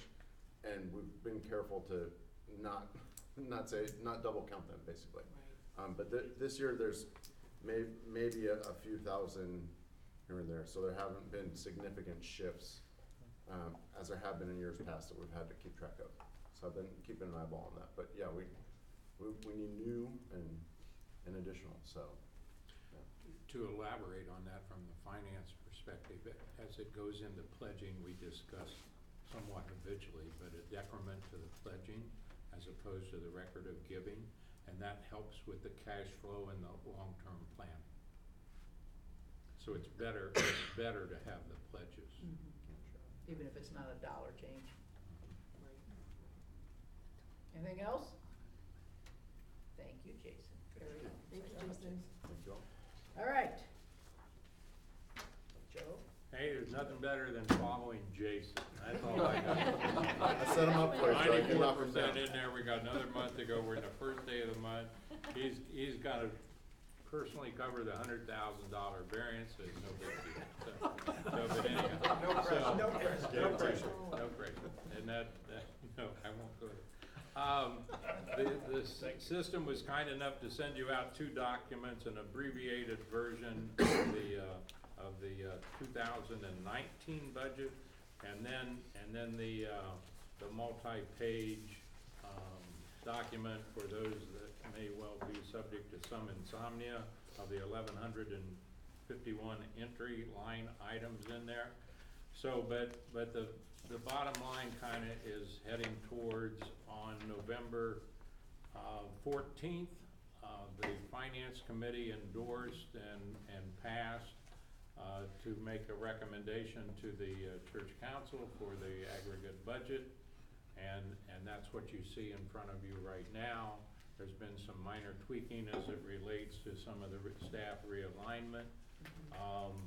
And so we're ready to rock and roll. I would also suggest that we do pay attention to the cash flow as it relates to the budget. We follow the process outlined in the discipline and the guiding principles of how to move forward with constrictions on cash flow. And we did that most recently about a month ago. You recall when we had the special session that Dana called in, we tweaked it down and allowed the senior pastor to make those adjustments into the new structure. So if you have any questions, I'll be happy to help try to answer those or go to the expert with Linda. So. Okay. This is an action item where we Need a motion. approve Yes? Yes, the budget. So, is there questions for Joe before we move to a motion? The difference in the asking budget and the proposed budget, we're voting on a proposed budget. Correct. That is correct. And so, question, if we have a new lead pastor coming in, I see a decline of $6,000 in the budget for next year for the lead pastor. And what went into that?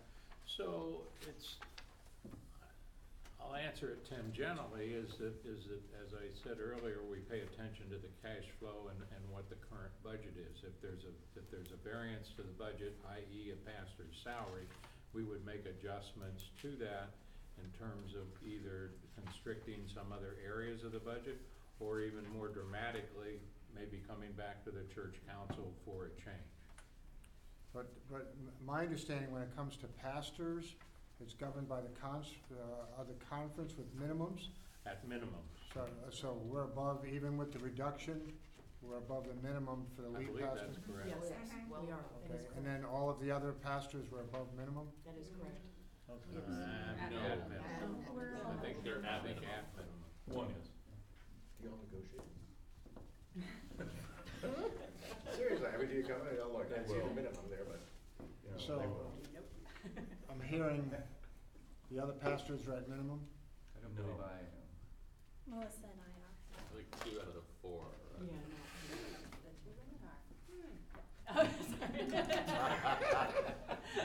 I have brought that up at other meetings. We're also the 2 newest, so. There's a floor and we're above the floor. Well, 2 of the For pastors, 2 out of 4 is what I'm hearing. and the other 2 are above.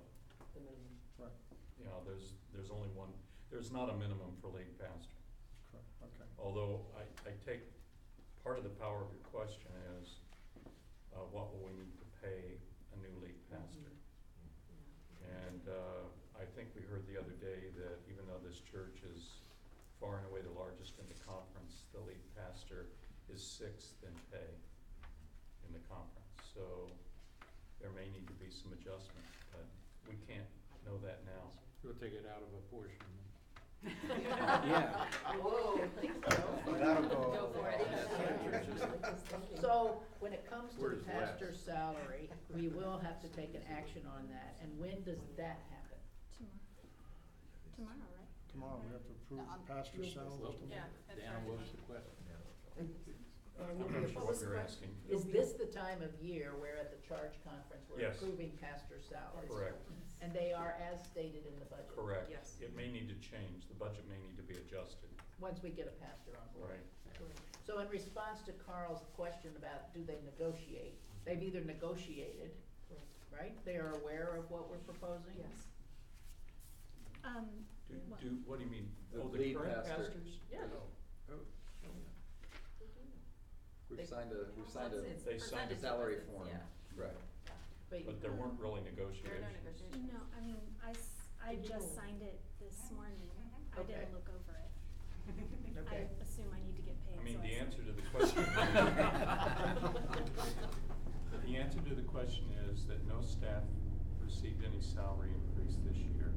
Okay, The now- only increases went to the 2 pastors who were at minimum salary because by annual conference, that minimum went up. So that's, And when I was looking through it, I was one of the ones with insomnia, but I looked through this line by line. And so, in Jessica's case, the minimum salary is the conference, but housing allowance and stuff is separate. Correct. Yes. She's in the, because she's in the parsonage. Right, she's in the parsonage. That's why I looked at it and I was, Right, that's and then I had to realize that the housing allowance is The added. income becomes dynamic, in the sense of, we talked about degradations against pledging. Pastor Melissa's worked very hard for grants. Grants show up on line 11, or 356 or something. There's the income vacillates. The only thing I would propose is that your finance committee, this is the first item that we always discuss every single month, you know, is where are we at with income and expenditures. Rick? I just want to clarify, Phil, something that you said. So in this budget, as to the rest of the staff, separate from the pastoral staff, is there contemplated an increase in the budget for those staff salaries? No. So it's a zero for 2019? Correct. Okay, so their compensation stays static? Okay. With this little caveat, as we realigned, some people got a small bump for taking on more work. Right, okay. In alignment with the Correct, requirements but it of the wasn't, church? yeah. Okay. All right. Any other questions before we move to a motion? I move the adoption of the budget. Second. Okay. Does anyone have any positions they want to put out there on this motion? All right. Hearing none. All those in favor of adopting this budget, please say aye. Aye. Any opposed? Thank you for your work. Good job. Yeah. All right. Joe, did you get extra pay for your work? I did. You said you were gonna double it. Twice, 0 times 2 is. Yeah, that's That's it. the way it works. All right, at this point in time, I have an amendment to the agenda in that line item 4 is also going to be an action item that we're going to have to take. So please listen to Melissa Spence and your proposal about the missional summer internship. Okay, so there is an organization called Quad W that is located in the Alabama Conference of the Methodist Church. And it is a program that provides grants or provides incomes for college interns to do missional work engaging in various communities. And they contacted us and want us to be a site for their interns. So the interns submit an application. I would then do Skype interviews and select from a diverse group to be the interns here in San Diego. It's a maximum of 12. Phil has advised me not to go anywhere near that number. So we haven't decided how many interns there would be, but who would live on his campus. One of their requirements is to live in intentional Christian community. So they will be participating in a spiritual growth group, they will be doing a Bible study, and they will be living in this general area of the campus. Where? They would be. The high school room would be kind of their lounge. Middle school room would be some people, and then, men, women to be that. And then we'd have a group in here, possibly. So much like we do with the interfaith shelter. And so the focus would be basically doing ministry in a binational city. So we would be working with Via International, who is one of the people that we're trying to partner with Border Church and with these groups that want to come and do mission work in San Diego. And so they would spend a week with Via learning about everything San Diego and what it's like to be in ministry here. We would send them up to Camp Cedar Glen for a week to be camp counselors for the elementary camp. That'd give them a good look at kind of the differences in our community. And then they would definitely spend a week working with our VBS here. After that, some of the things we're looking at is having them create a 3-week summer program through Cherokee Point Elementary School. Cherokee Point will be getting out of school about that time to support the families there. And another option is working with Christ Ministry Center and with the Safe Harbors community. And so I'm starting to explore that. So they would be here for 8 weeks. There is in your packet a little blurb on it. They would get paid through Quad W, and we would get a small housing allowance for them, about $3,000. We could request more as a brand new site. And then I have connected with, I happen to be really good friends with the new leader of the Young People's Council for the conference, and they have a nice sizable bank account because the young people the young folks haven't been organized for a while, and so they've been sitting on some money, and so none of this would come out of our church budget. It would be funded through, requesting from other people. We're required to cover housing as well as meals 5 days a week. Dinners, I would propose that we go through the various church groups, Prayers and Squares and Koinonia and whoever else, as well as possible, I'd be asking some of the smaller churches if they would be willing to engage with these young folks. And so we have a general plan of action, ways that I think that they could really learn a lot, and that we could get a lot from them. I have spoken with 4 different pastors who have this program at their church, who are sites, and they say that even though it is a lot of work, that they actually get a benefit from it. One of the things John and I spoke about is, having an intern is great, but sometimes it's more work than it's, and it benefits the person, but not the church necessarily. And that is not the case in this program from everyone that I have spoken with. So I do know, I learned last week that Quad W is talking with our conference and has met with the cabinet. And so I don't know what is coming of that, but it may be something that our conference takes on a little more, I'm assuming financially. I know the Alabama conference covers 50% of all expenses. So any questions? That was a brief overview. Jean? Okay, so since you've been advised not to go anywhere near 12, what is your realistic expectation for what you're looking at? I'm thinking 8, maybe 10, but 8. 10's kind of close to 12. It is. I know. That's why I'm thinking 8. Because I'm asking because the part about where it says we're responsible for the transportation.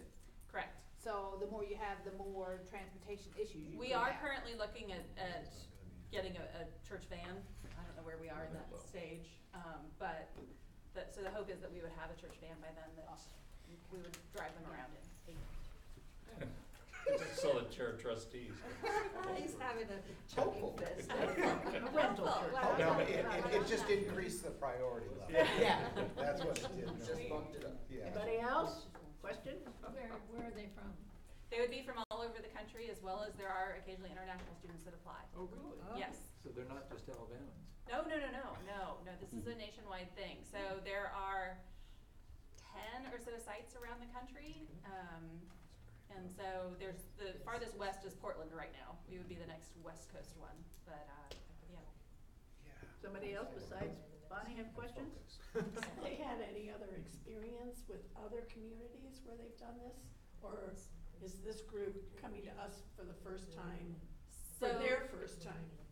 So it might vary. So a lot of times interns will go to a different site during their college years. Yeah.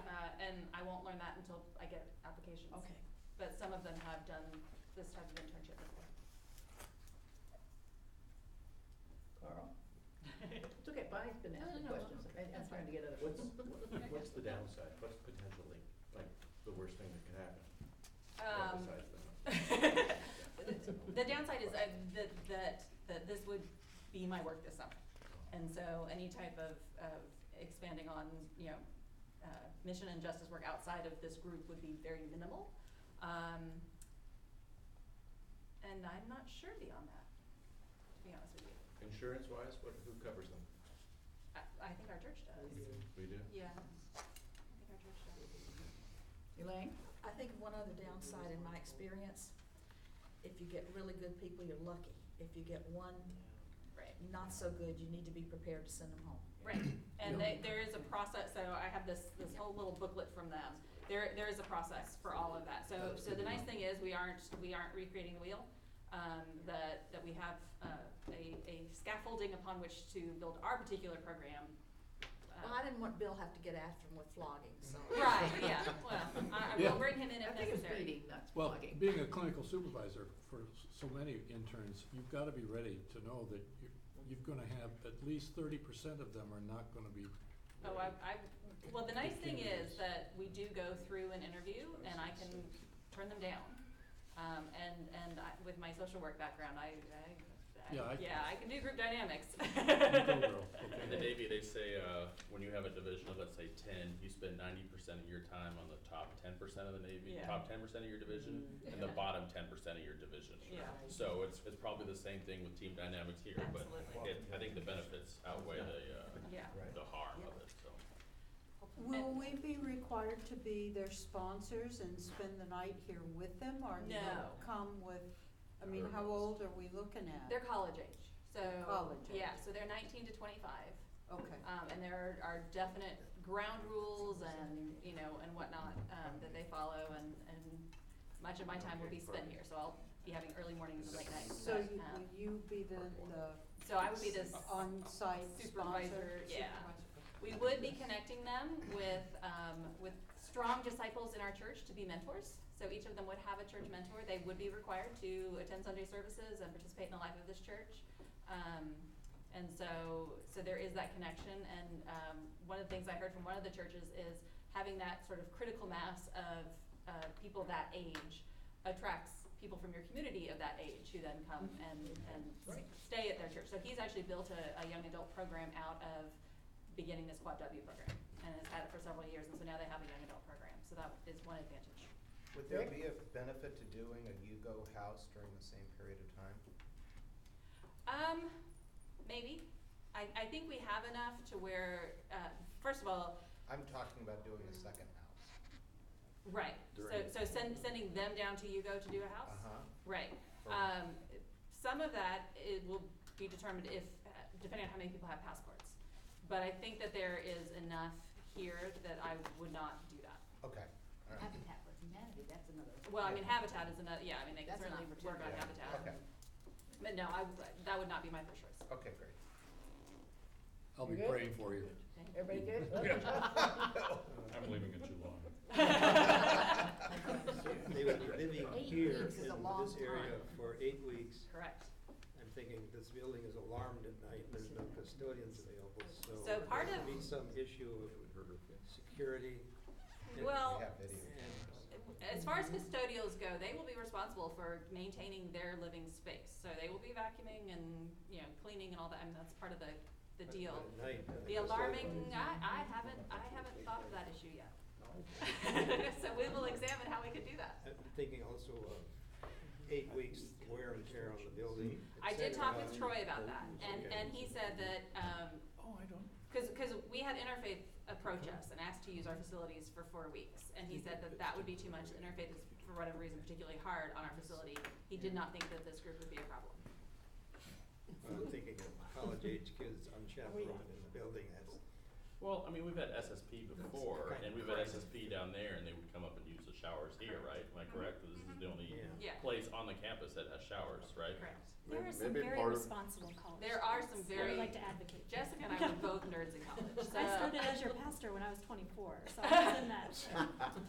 Maybe part of their work with us could be, you know, working with the chain gang. Correct. Correct. Absolutely.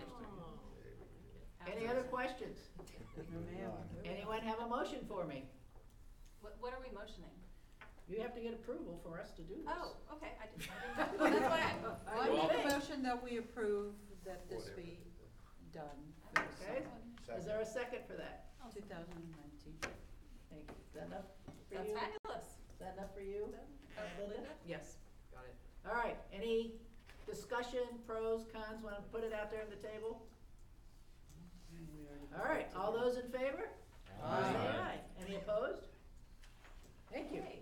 There you go, Melissa. All right. Enjoy your summer.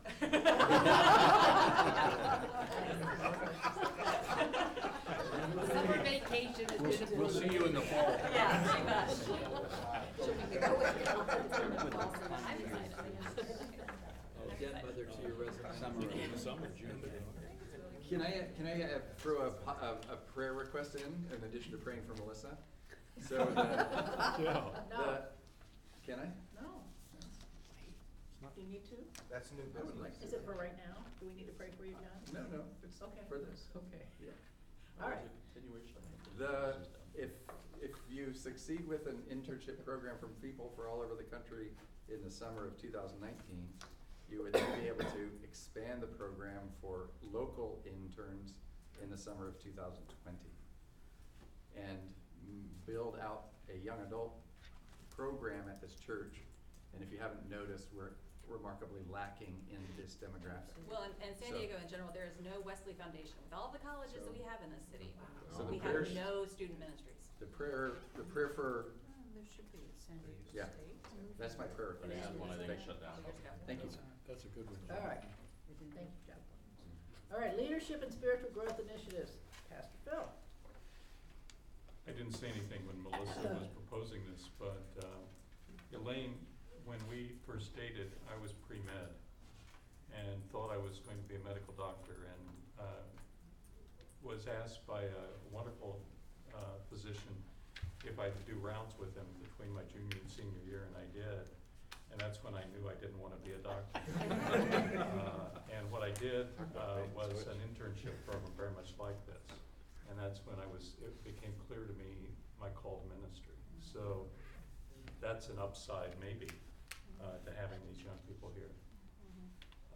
Part of what I think I'm doing with item number 5 is helping us cover some of the conversation that happened at with the leadership group that meets every month from the council. And most of these things came out of our conversation in November. And so the first one is the expectation that our leaders participate in a spiritual growth group. And that's critically important as we're realigning our staff and our programming. We also want our lay leaders to be thinking of how they participate in spiritual growth groups. And John, maybe you could say a word of where we are on that. Yeah, so there are 6 active, launched and up and running spiritual growth groups, including 4 new ones. So 2 that have recurred across, one has recurred across many years, one began last year and is continuing, and we've launched 4 new groups. And then there are 4 other groups that are in the process of formation. That is, there's a leader and a couple of people on the list, and there's a vision for when and where they would meet. And so we're trying to kind of, I don't know what the number is. I think the number might be 7 or maybe 8, that when you reach that critical number, then you're ready to launch the group. So over the course of the year, my goal would still be that we could launch have 10 spiritual growth groups active, which would be 75 people in this congregation who are meeting weekly for this kind of support and discipleship. So I'm going to interrupt here for a minute. And we're a little late talking about this, but this has something that has come up through the leadership group I meet with the lay leaders and Rick and I, and we meet monthly with the pastor staff. And it is something that I would like all of you to seek prayerfully, whether there is a deepening of your spiritual life that could come in some form through what's being offered here at the First United Methodist Church through the spiritual growth groups. And what I hear from John and what I've heard from others is that there's groups that are looking for people to bring them to critical mass.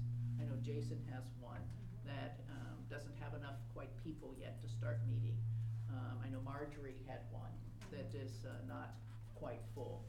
And I would just encourage you as church leaders to consider where God can be moving in you internally and in your spiritual growth.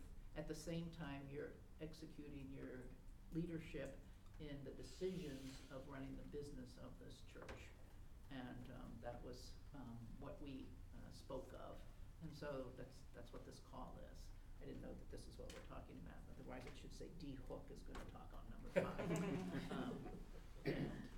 Could I observe that of the 4 groups that successfully launched this fall already, 3 of them were neighborhood specific. That is to say, they reached critical mass when people wrapped their heads around the fact that they didn't have to come to Mission Valley campus to be in a spiritual growth group. So one is a downtown group, one is a Point Loma 92106, 92107 group, one is a group in 92120 Del Cerro. I think the person who travels the furthest travels about 3 blocks. I mean, it's a neighborhood group, many of whom already knew each other, but now they're convening in this configuration.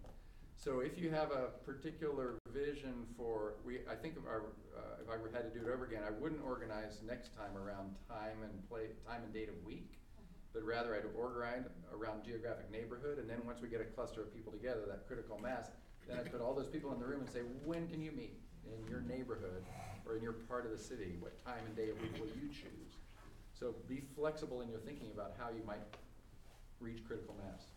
I contacted Beckett because there was a group of us that were thinking about a group, John, that would be in North County, because Yes. for many of us, driving down here is like a living nightmare for traffic. So there's, Correct. you've got 3 lay leaders that Correct. live within half a mile of one another, and then members of the choir, there's some others. We've got, Correct. I can think of 4 people right now up in North County near Rancho Bernardo, Correct. Mira Mesa area. So this way of thinking also, the other change I would say that we've learned is that rather, I had been envisioning an annual launch, that all the groups would launch in September. Instead, I'm thinking of it now as a rolling launch, and that whenever a critical mass is reached, boom, that group launches.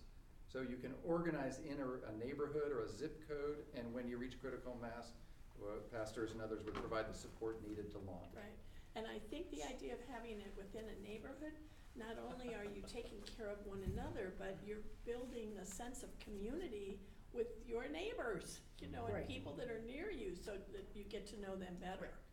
So if you want to organize the one for North County, that would be great. But I would encourage all of you to find some place to be part of the spiritual growth groups and participate in this. And if you need help in figuring out, well, where could I fit in, please see Pastor John. He has all the holding of this information, but it will be transformational to your life. I can guarantee it. All right, March 2nd planning retreat, which is one reason I didn't know what that was. Phil? Yeah, and I'm wondering if this shouldn't also be our next church council meeting. Great, we don't Even have though one it- scheduled. Yeah, we don't have one scheduled, and that way we won't have to have 2 meetings. Awesome. So this is a time, it has become clear to the pastors that we need to continue to tighten our coordination among the various leaders, lay leaders that are officially elected, and we have a number of very strong lay leaders that act in unofficial ways to support the ministries. And we want to bring together a time when we can maybe put a calendar together, maybe do some strategic thinking about the 2 or 3 issues we want to go at. And so on March the 2nd, we're planning to set aside that day just to dream and plan and think about the future. I won't go into that any further. Some of you have heard this already, but I thought about when Bill said OB is learning to be a small church, and I'm aware we need to learn how to be a large church in Mission Valley. And here's an example. We're a church of 2,300 members, and our lay readers on Sunday morning were only a dozen or so. It boggled my mind when I realized that we had all of this potential and we'd sort of focused down to so few, and that's not my experience in other large churches. I think we have 12 lay readers. There's someone new reading there Oh with me. Get in line. So I think I would like you all to hear at this point in time is that on March the 2nd, mark your calendar, that'll be the next time that we're meeting, and we will give you the details of where and when and how long that day will be in this retreat, and where we will be doing some exercise as well as our general business. You want to pick up plans for I'd like annual to. evaluation? Yes, I'm gonna do the other 2. Okay. All right. So one of the things, again, is thinking about being a big church is actually the 4th bullet, the rotation of committee membership and committee leadership. We just feel that we have gotten into a rut about who leads our organizations, and that we pull from the same pool every time, and we have the same people being in charge of everything, which on the one hand makes it very easy for the rest of us to not have to do something new. But on the other hand, does not encourage us to act with all the resources available to a congregation of 3,200 people, and is not necessarily making us part of big church in the way that we could do business. So we are going to be looking for places in our guiding principles and stuff where we don't have that leadership is going to be rotating off on some of our committees. We've added that language. There's a lot of language about how long you get to be on church council and how long that stays. But when it comes to the other less formal parts of our church, we've people just stay on and they're in charge for a long time. And sometimes that is not necessarily the best interest of big church and the growth of those missions that are actually being done by these committees. So we're going to be looking at what we can do within the rotation of committee memberships. And in line with that same thing is plans for an annual evaluation of committees at the June church council meetings. We have, we hear stories about somebody's doing great work, we hear stories about things that aren't going so well, but we don't have a formal process actually for that. And so we're going to be looking to putting together a simple evaluation, self-evaluation, those types of things for that. And we'll bring you some details of what that will look like in March. It's not an action item, we're just talking about what the leadership of the council has been discussing in regards to opening the church up to more participation by more people, new people that we are not in the pews yet, as well as new people in our congregation that don't know where they fit. So these are some things that we're putting out there for that. We also talked about having a training. That's not on here as a bullet line, but one of the things that we talked about was having a training for committee leaders. Training about how you deal with groups, group dynamics. What do you do if someone else is a strong leader, maybe stronger leader than you? What if you're, different types of leadership skills as well as accountability. What we don't want is we don't want committee leaders that are in there that may not be welcoming, that may not understand what hospitality means, that may not understand the depth of Christian mission into how we treat each other within our committees and in our church. And so that's another thing that the leadership has been thinking about, what that would look like and where we could get facilitation for that. So our committees are where, and our missions are where a lot of people participate in the church, and we just want to make it as strong and as inclusive as possible to as many people who are called to help our church and help our community around us. So we wanted to bring that just in front of this council, and it's our last order of business, so all this is about discussion of any of those things here so that we can hear some guidance on what that would look like. On your last topic that you were talking about, is that going to be championed by the refurbished nominating committee? Is that, so you laid out a lot of very good hypotheses and concepts and ideas, but there's work involved in that to seek out new members, see what their skill sets are, et cetera, et cetera, et cetera. Right. In my mind, that kind of resides in the nominating committee, so.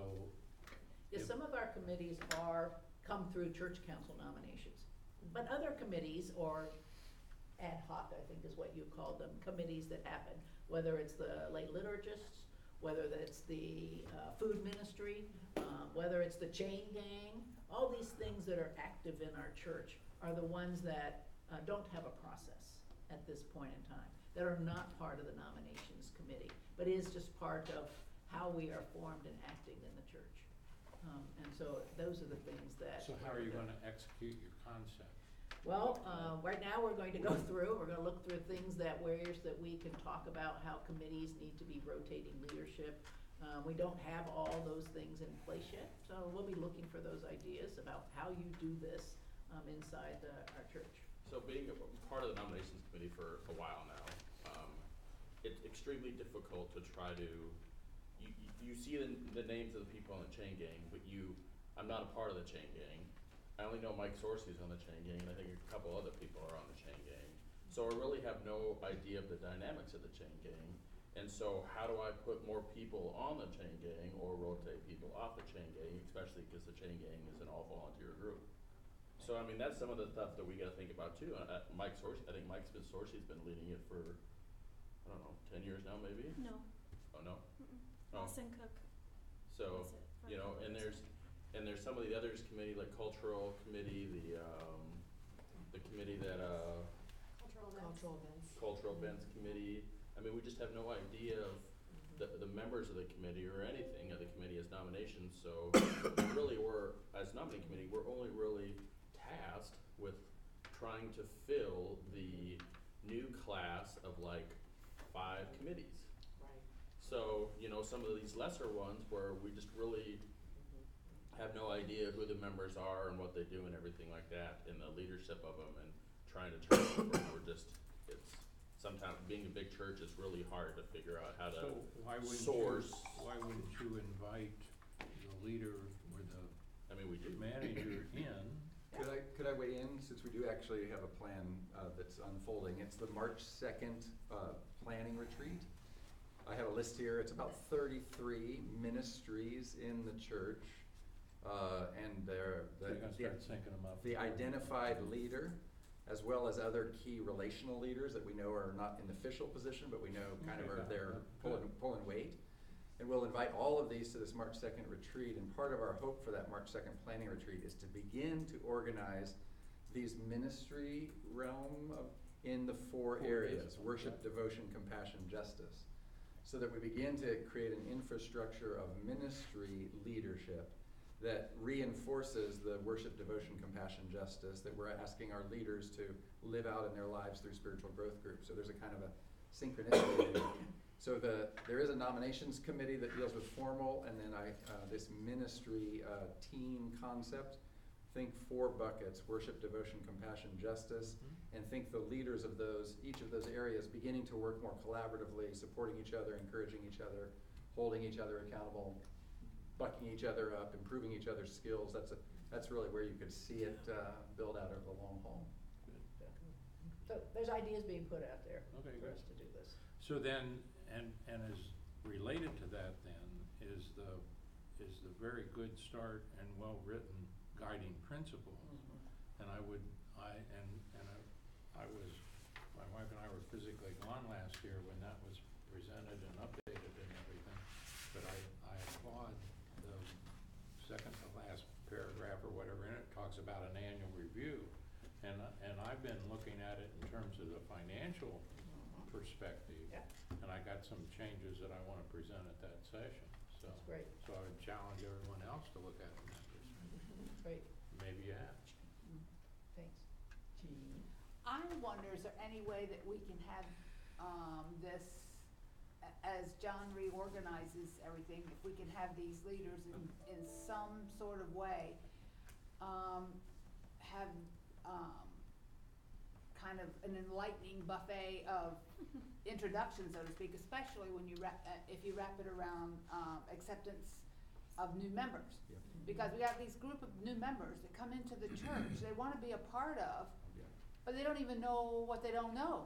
They don't even know their choices, the opportunities, and if they're offered an opportunity to start to volunteer in any of these areas, then they become more familiar when the nominating committee comes along and asks them to be on one of the 5 special committees that they're talking about.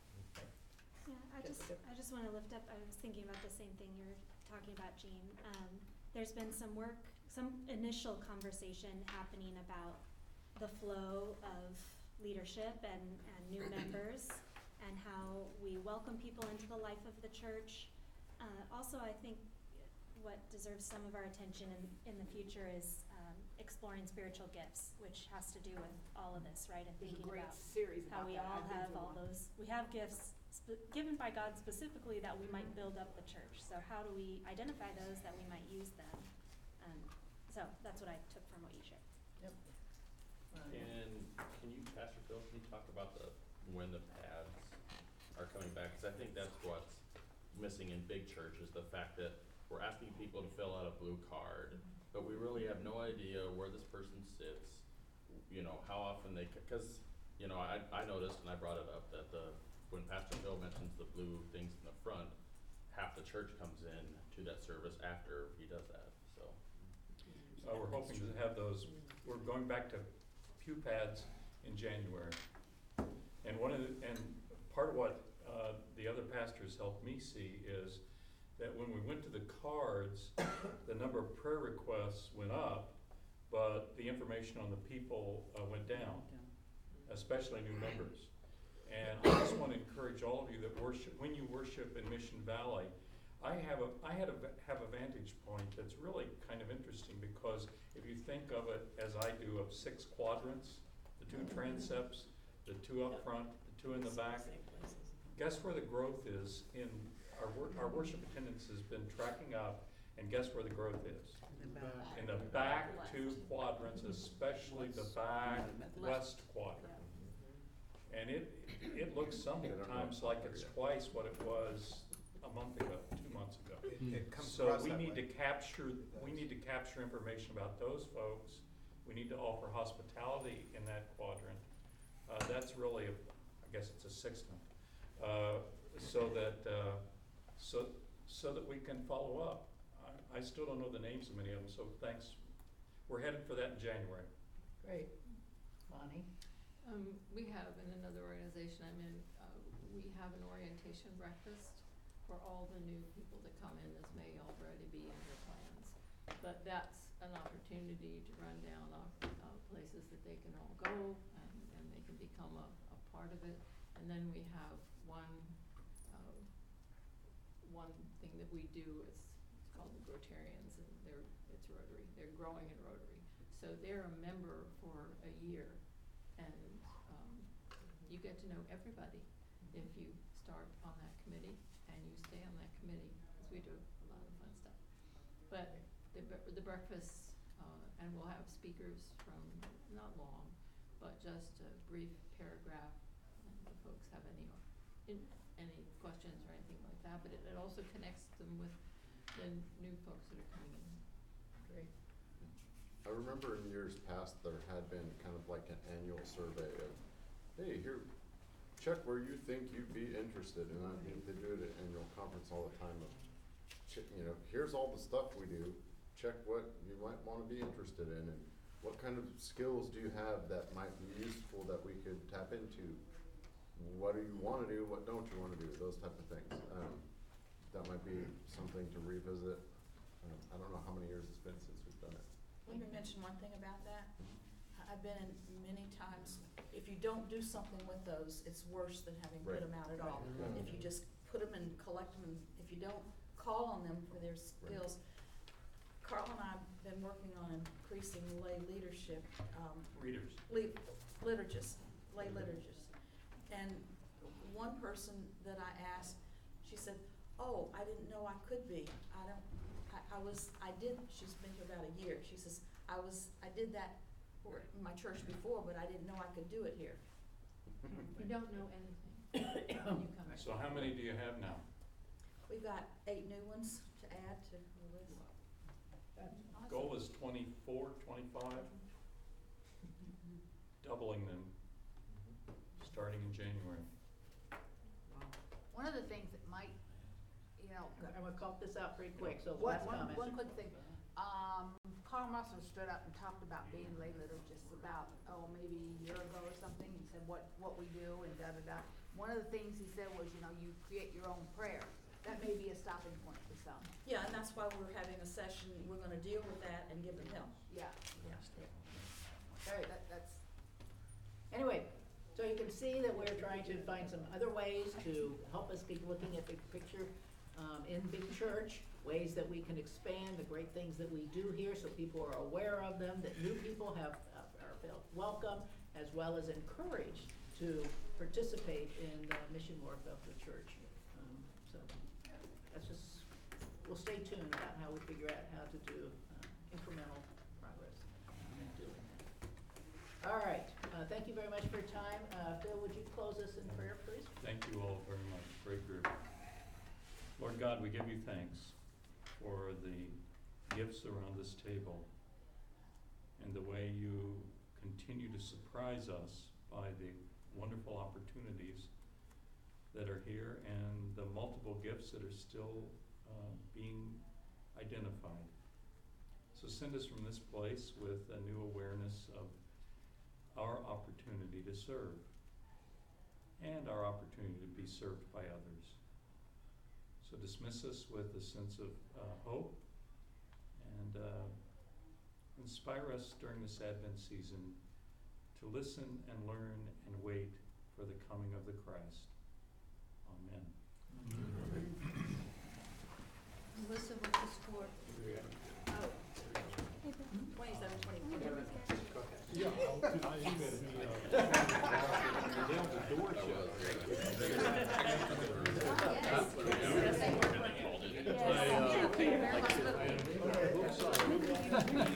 Grandson called us FaceTime, oh God, trying to get as much Starbucks as he can. Been deprived for 8 weeks. I'm going to my